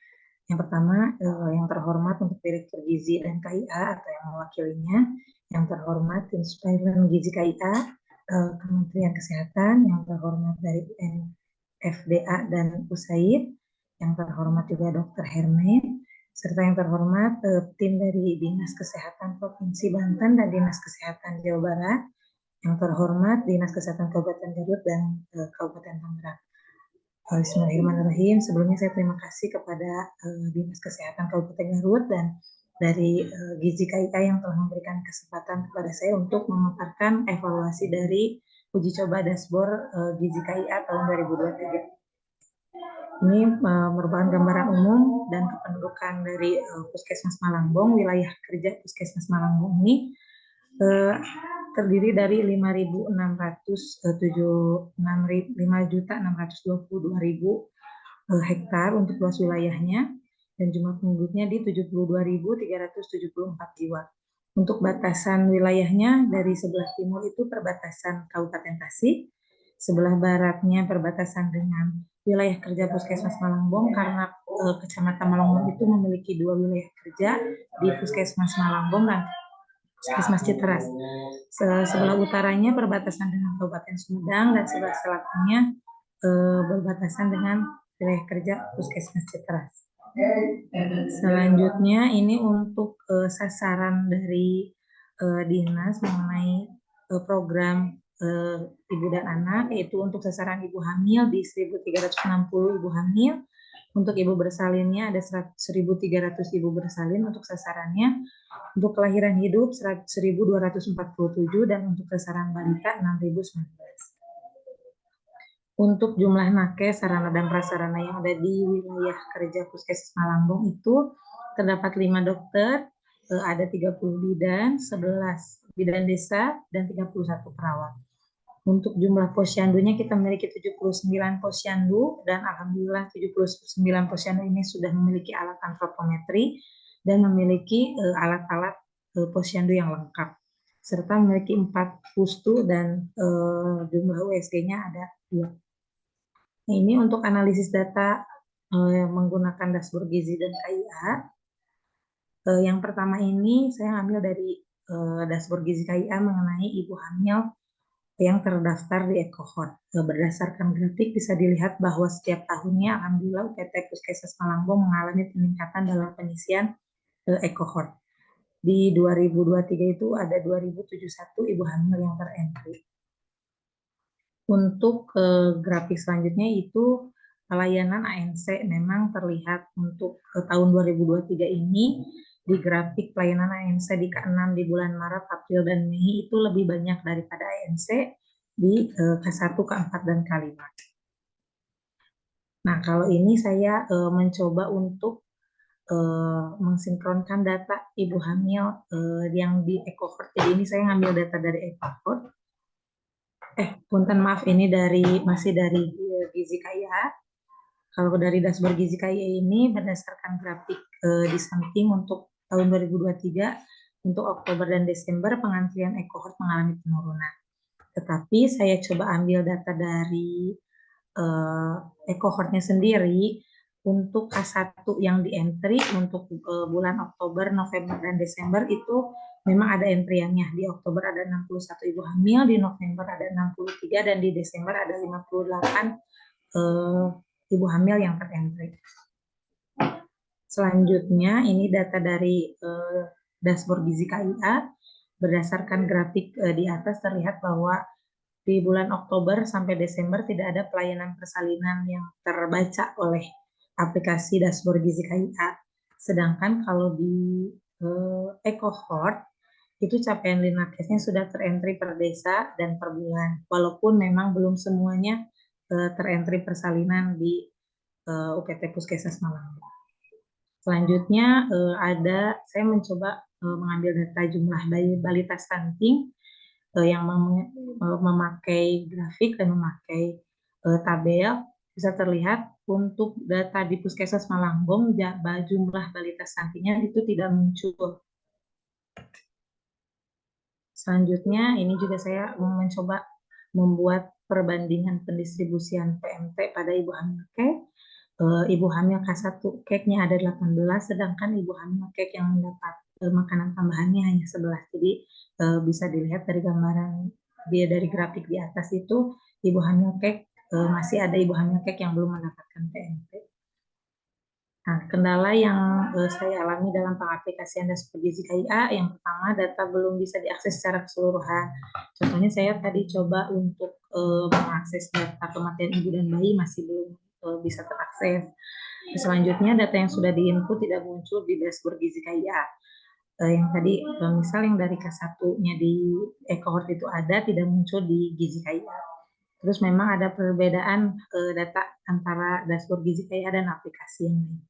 serta pengantrian aplikasi belum optimal ini kalau untuk pengantrian itu ada di kami, mungkin tidak munculnya data di dashboard Gizi KIA karena pengantrian aplikasinya yang belum optimal.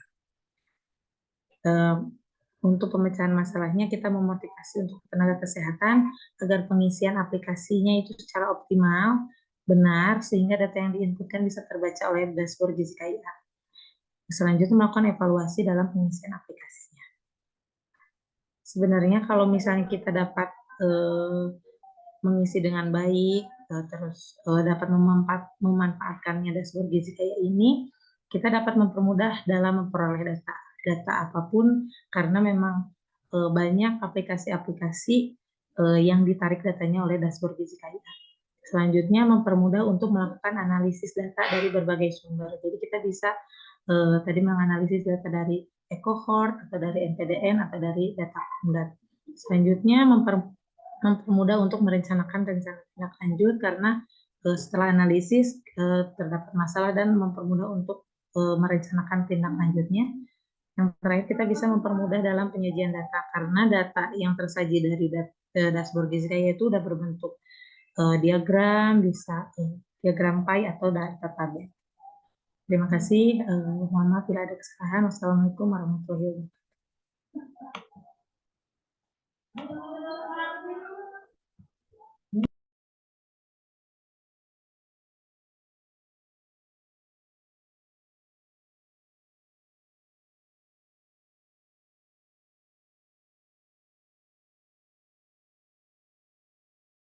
Iya, terima kasih Bu Wiwit atas presentasinya dari Puskesmas Malangbong.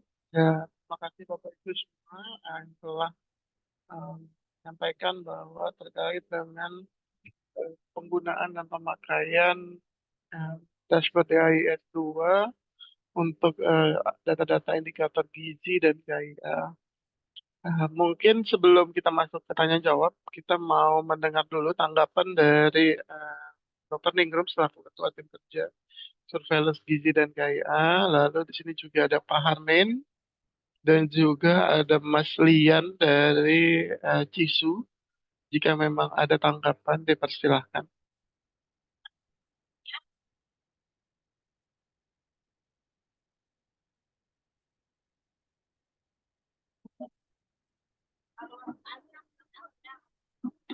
Nanggepin.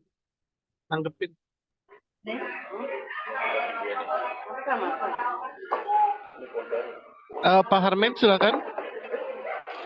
Iya, bisa kedengaran nggak suara saya? Saya lagi traveling soalnya. Oke. Ada beberapa hal yang ingin saya tanggapi. Pertama, untuk lebih memudahkan kita memahami hal ini, teman-teman yang dari pemegang program, kalau bisa memastikan informasi apa yang ingin dilihat di dalam dashboard. Lalu kemudian dari informasi itu, apa saja indikator yang kita perlukan.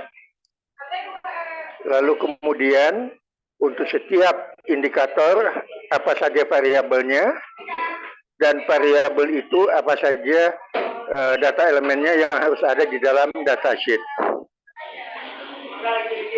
Lalu kemudian analisis seperti apa yang kita inginkan. Misalnya kita ingin mengetahui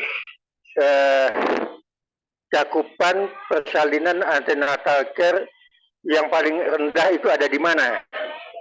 Berarti di dashboardnya yang kita butuhkan adalah tampilan hasil dari disaggregated analysis, baik puskesmas atau baik kecamatan atau baik kabupaten untuk teman-teman provinsi, sehingga kita bisa tahu pasti di mana kontributor yang paling besar terhadap masalah itu. Lalu kemudian saya melihat ada suatu beban yang berat sekali buat teman-teman di puskesmas yang mengisikan banyak sekali aplikasi yang harus diisikan. Sehingga saya nggak melihat ada teman-teman Pusdatin. Apakah teman-teman Pusdatin bisa menyiapkan suatu aplikasi mengentry data, tapi langsung outputnya bisa untuk semua aplikasi yang harus diisi oleh teman-teman di Puskesmas. Jadi satu aplikasi untuk entry, tapi outputnya bisa menjadi input untuk berbagai aplikasi yang diperlukan. Sementara itu saja, nanti saya sudah minta dengan Mbak Sari, kalau saya bisa dapat materinya, saya akan berikan tanggapan tertulis. Terima kasih Mas Tarik. Ya, terima kasih banyak Pak Harben untuk tanggapannya. Mungkin dari Dr. Ningrum. Oke. Thank you. Bye-bye. Mas Dian aman gitu ya. Tadi chat Mas Dian aman Mas. Mungkin Dr. Ningrum silakan.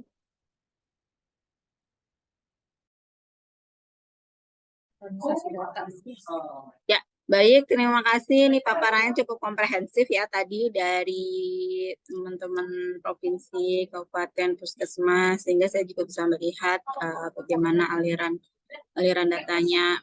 Nah, memang mungkin yang perlu kami perbaiki nanti adalah sinkronisasi datanya. Memang ini harus kita cek terus nih, artinya yang ada di misalnya capaian yang ada di Komdat berapa yang muncul di dashboard itu tuh kan mesti kita cek terus nih sinkronisasi.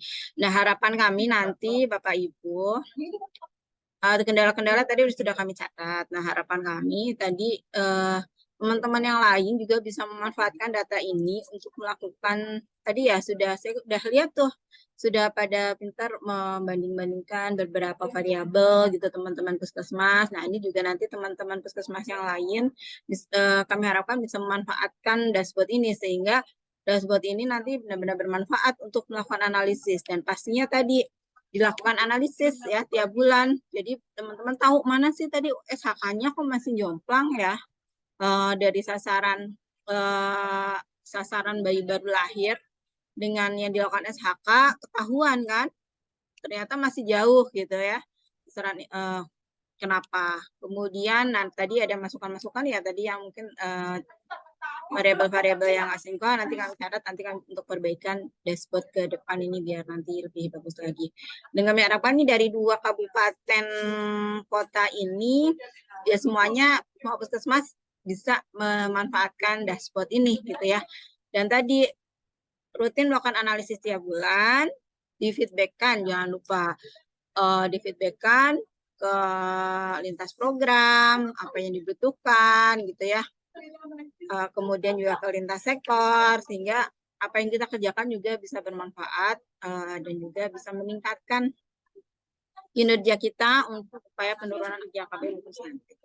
Mungkin itu saja sih Mas Tarik dan Bapak Ibu semuanya. Selamat, terima kasih nih buat teman-teman dari Kota Tangerang dan juga dari Kabupaten. Ya, terima kasih banyak Dr. Ningrum. Bapak Ibu mungkin dari peserta yang hadir secara online ada pertanyaan kepada teman-teman dari narasumber baik itu dari provinsi, kabupaten kota maupun dari puskesmas. Dipersilahkan kami buka 3 pertanyaan aja kan ya. Dipersilahkan, mungkin bisa raise hand atau bisa unmute untuk langsung ingin bertanya kepada teman-teman.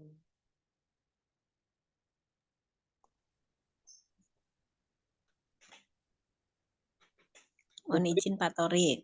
Ya, silakan. Mohon maaf saya tidak on kamera.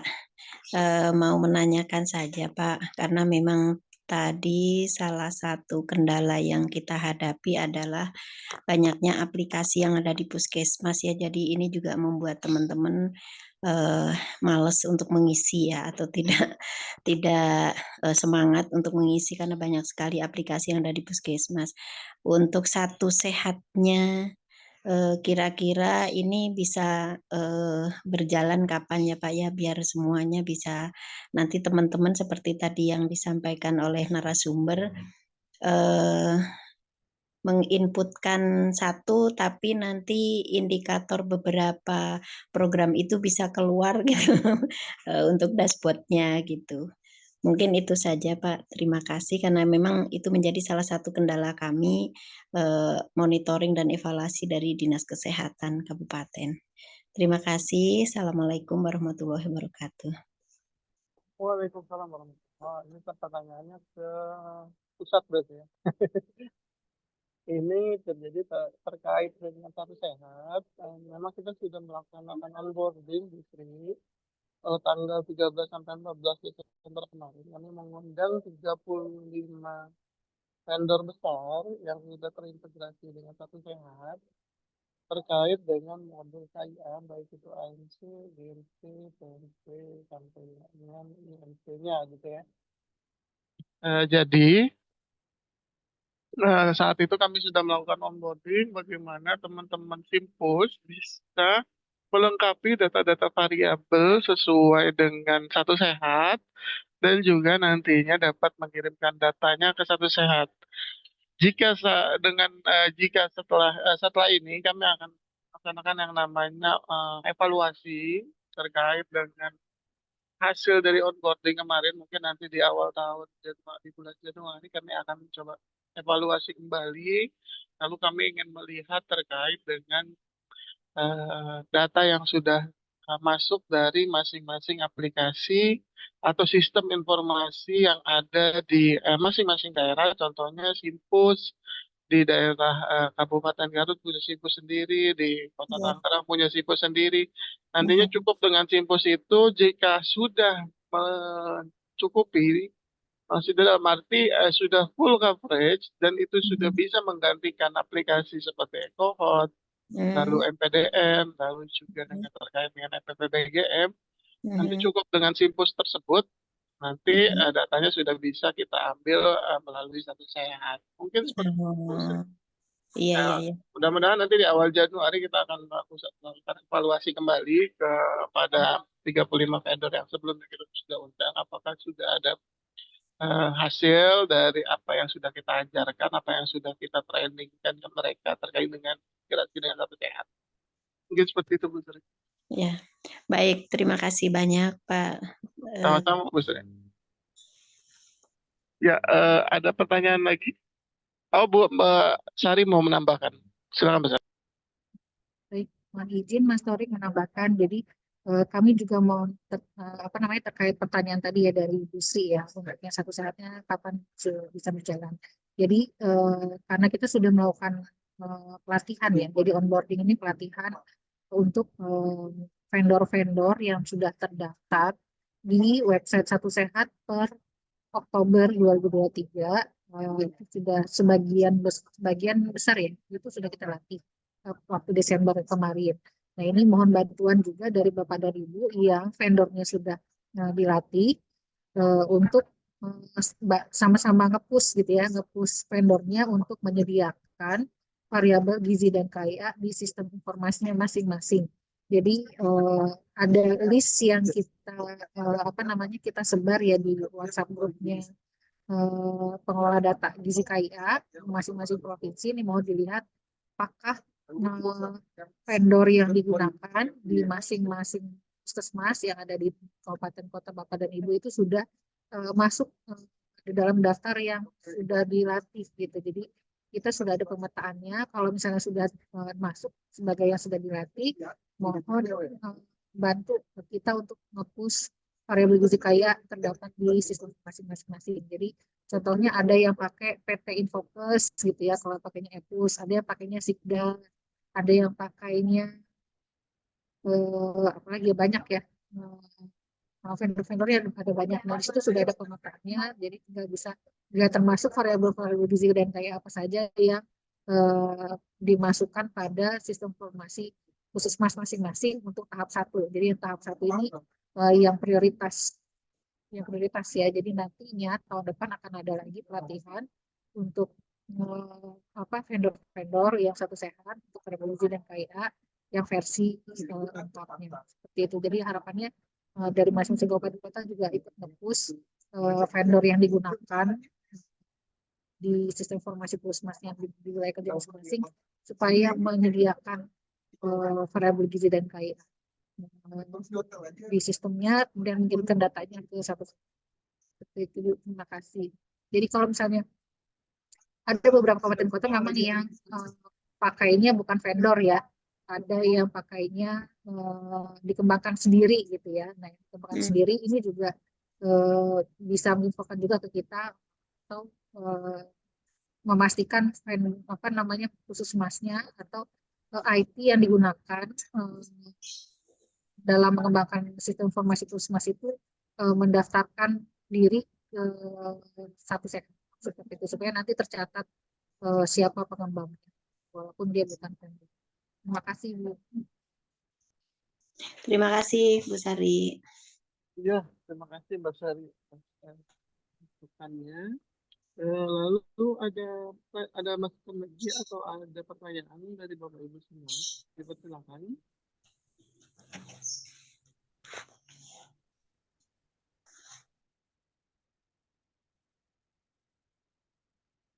Oke, mungkin karena juga sudah injury time gitu ya, kita melaksanakan kegiatan ini. Mungkin nanti di awal tahun ke depan juga mungkin nanti kita akan melakukan evaluasi kembali terkait dengan penggunaan dashboard, dan juga tadi masukan dari Bapak Ibu semua juga sudah menjadi catatan kami terkait dengan sinkronisasi data, terkait dengan kelengkapan variabel, lalu terkait dengan double variabel yang ada di dashboard gizi dan KIA. Nanti kami akan sempurnakan kembali terkait dengan dashboard gizi KIA sehingga akan jauh lebih memudahkan teman-teman di daerah, baik itu di provinsi, kabupaten, kota, sampai dengan tingkat puskesmas dalam menganalisa data. Mungkin itu saja yang bisa kami sampaikan. Mungkin terakhir mungkin penutupan dari Dr. Ningrum. Silakan.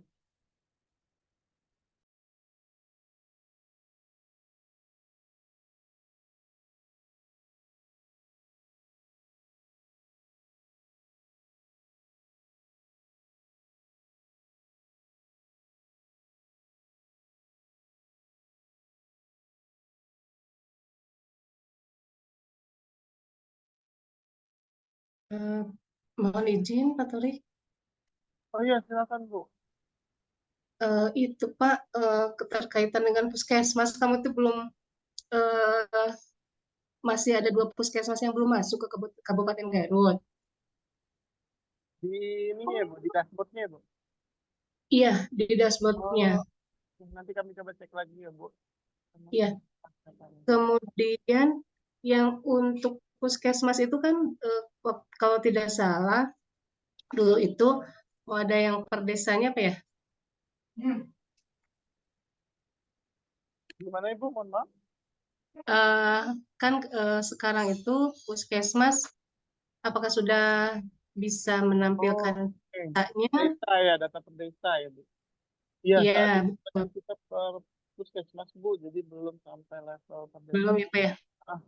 Karena terkait dengan servernya juga, jadi kami masih ambilnya sampai level puskesmas dulu. Seperti itu Bu. Nanti kami cek kembali ya puskesmas yang belum masuk, nanti mungkin bisa Belum dijawab. masuk. Oh iya. Satu lagi boleh Pak Tarik? Boleh. Silakan. Ini apa?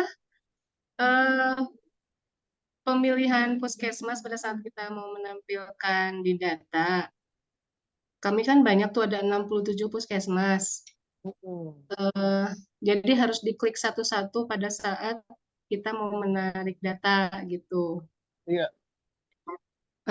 Saya mencoba untuk yang paling bawah itu ada ya grup itu tuh kalau tidak salah. Tapi tetap nggak bisa gitu untuk menampilkan data semua puskesmas yang ada di Kabupaten Garut. Jadi harus satu-satu gitu diklikannya. Iya. Sebenarnya itu bisa dibuatkan Bu untuk yang terkait dengan puskesmas ya, jadi tidak 2-3 kali gitu ya, capek juga kan. Ya betul, jadi kamu itu kalau misalnya mau ngambil data bulanan, kemudian juga tiba-tiba oh iya ini saya harus ngambil data nih dari bulanan itu kita mau diuraikan menjadi perpuskesmas, jadi harus ngeklik lagi kayak gitu akhirnya. Jadi di sini kita ada yang kalau ada yang namanya organization unit group gitu. Nah, Ya di grup sebenarnya kita bisa buatkan di sini Bu. Contoh misalnya di puskesmas di menu apa Pak ya? Maaf Pak, di tadi nggak kelihatan. sini ada di maintenance. Oh, di maintenance. Ya, Lalu di sini ada organisasi unit. Organization unit. Lalu pilih organisasi unit group. Oh, iya betul. Sebenarnya kita udah buatkan itu, ini puskesmas Kap Garut. Iya. Ini sebenarnya saya udah buatkan tapi kok belum keluar. Ini sudah bisa. Sudah ada yang gitu. Kap Garut. Nah, ini saya sudah checklist ini. Jadi Itu tuh kan ada dua Pak ya, ada yang gambar centang, ada yang file. Oh, coba sebentar kayak gini jadinya. Saat pilih organisasi ini, select group puskesmas Kabupaten Garut. Oh, yang itu. Jadi nanti kemarin saya cari tuh nggak ada itu. Ya nanti bisa dicek lagi. Iya, nanti coba lagi Pak. Jadi nanti tinggal dipilih aja. Ini kita udah buatkan nih di kabupaten. Iya. Jadi 3 kali 3 kali. Iya, Tapi siap. kalau untuk kabupaten yang untuk teman-teman dari provinsi kalau mau buatin buat tapi bisa seperti itu dan caranya pakai di maintenance, di organisasi seperti itu. Iya. Ya. Baik, Pak, terima kasih Pak. Mungkin dari Mas Lian ada tanggapan, silakan Mas Lian. Iya, sedikit Mas Torik. Berarti tadi isunya Garut itu mau download tapi seluruh puskesmas ya Mas Torik ya? Enggak. Jadi tadi mau menampilkan puskesmasnya di data visualizer, tapi harus dicetak satu-satu. Tapi kan kita sudah kan grupnya. Jadi ada grup, jadi tinggal klik grupnya saja, ada nama puskesmas Kabupaten Garut, jadi muncul semua puskesmas. Jadi data Ya. Ya, tadi sebenarnya udah dicontohin Mas Torik ya. Cuma memang ada satu lagi metode yaitu pakai leveling yang itu sih Mas, apakah per puskesmas ataupun per kabupaten. Cuma sepertinya di situ user group per puskesmas belum dibuat ya sama ini Mas ya di dashboardnya ya. Nanti mungkin bisa kita nextnya minta bisa kita gunakan lagi lah gitu. Ya, bisa pakai user group puskesmas. Itu sih sedikit tambahan Mas Torik. Jadi yang tadi udah dicontohin sama Mas Torik sih. Ini. Terima kasih. Ya, terima kasih Mas. Mungkin dari program FPA belum ada yang datang ya?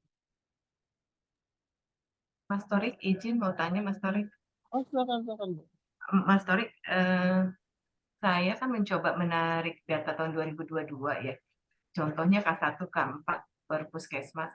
Kenapa hanya yang tampil cuma 4 atau 5 puskesmas saja ya di dashboard KIA? Sementara di kohortnya mereka ada gitu.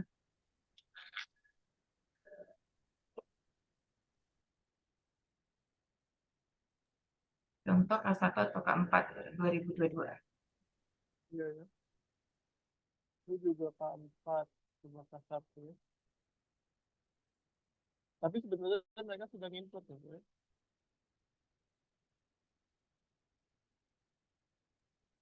Oh, kok beda ya? Pak? Ini tadi saya pilihnya yang ANC K1SG. Kalau K1 mungkin beda juga. Bentar, saya nariknya tadi tuh. Jumlah ibu hamil ANC K1. K1 doang. K1 sumber di kohort gitu.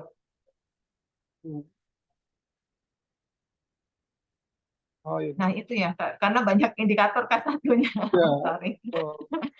Mungkin bisa hilangin yang mana yang benar gitu Kak Nanti satu. kami screening lagi ya Bu terkait variabel-variabel Mm-mm. yang dipakai, mana yang enggak, jadi tidak membingungkan ya teman-teman juga untuk tarikan data ini. Dan untuk ini juga betul, ini baru hanya beberapa ini aja ya yang muncul ya. Nanti kami akan terus cek kembali Bu ke teman-teman masing-masing aplikasi, baik itu Ecofos, Gizi, atau maupun Komda. Kami cek kembali, mudah-mudahan akan jauh lebih baik lagi dan nanti teman-teman bisa menganalisa data yang lebih bagus lagi. Mungkin ini penarikan datanya aja yang masih pas aja gitu Bu. Seperti itu begitu saya. Baik, terima kasih Mas Torik. Terima kasih. Ada lagi Bapak Ibu atau bisa kita lanjut penutupan? Oke. Jika memang tidak ada lagi, mungkin saya persilakan Dr. Ningrum untuk menutup kegiatan kita siang hari ini. Ya, baik. Terima kasih Bapak Ibu. Jadi kami harapkan nanti setelah kegiatan ini masih tetap dipakai ya dashboardnya, melakukan analisis. Semoga ini juga bisa mempermudah Bapak Ibu juga gitu. Kemudian kalau ada kendala-kendala, silakan. Masih ada kendala, ada masalah tadi puskesmasnya nggak muncul misalnya, atau ada kendala apa, silakan masih kontak dengan kami ya. Boleh ke Pak Torik, boleh ke Bu Sari gitu. Kami terbuka untuk mendapatkan masukan dan juga konsul dari Bapak Ibu semuanya. Dan mohon dari Dinas Kesehatan juga melakukan monitoring dan evaluasi. Bukan hanya pemanfaatan dashboard, satu pemanfaatan dashboard, yang kedua adalah capaian-capaian indikator dan juga analisis-analisisnya gitu ya. Dan berarti melakukan analisis sehingga kita memastikan satu data terinput, kemudian proses surveillance juga jalan, analisis, kemudian diseminasi dan dilakukan tindak lanjut gitu. Karena saya tadi juga sudah melihat beberapa teman sudah yang paparan ya sudah bisa dari hasil analisis semuanya apa, kemudian apa yang akan apa yang akan dikerjakan untuk mengatasi permasalahan tadi, dan tindak lanjutnya apa, responnya, dan pastinya satu monitoring dari respon tersebut juga dilakukan ya. Jadi setelah dilakukan intervensi, apakah capaian bisa naik, apakah kematian bisa turun, misalnya seperti itu. Barangkali itu, terima kasih atas partisipasi Bapak Ibu ya selama lebih dari 1 tahun ini, memberi masukan, kemudian melakukan uji coba, mencoba, dan lain sebagainya, sehingga ini menjadi dasar bagi kami untuk melakukan perbaikan-perbaikan bagi dashboard Gizi dan KIA. Demikian, izin. Kami mohon maaf ya, kami mohon maaf dulu apabila selama kegiatan pemodelan ini ada hal yang kurang berkenan, baik teman-teman Dinas Kesehatan Provinsi, Kabupaten Kota maupun teman-teman Puskesmas, mohon maaf lahir batin. Dan juga terima kasih sekali lagi dan juga bantuan ya dari teman-teman mitra, terima kasih bantuannya. Semoga nanti ke depan dashboard ini bisa semakin baik dan bisa semakin bermanfaat bagi teman-teman di daerah. Dengan mengucapkan Alhamdulillahirabbil alamin, evaluasi pemanfaatan dashboard Gizi dan KIA saya tutup secara resmi. Terima kasih. Wabillahi taufiq wal hidayah. Assalamualaikum warahmatullahi wabarakatuh. Selamat tahun baru buat Bapak Ibu semuanya. Terima kasih. Salam sehat. Salam sehat. Terima kasih Bu Sri. Sama-sama Ibu. Tahun depan lebih baik. Siska, terima kasih Bu Ria. Terima kasih Dok.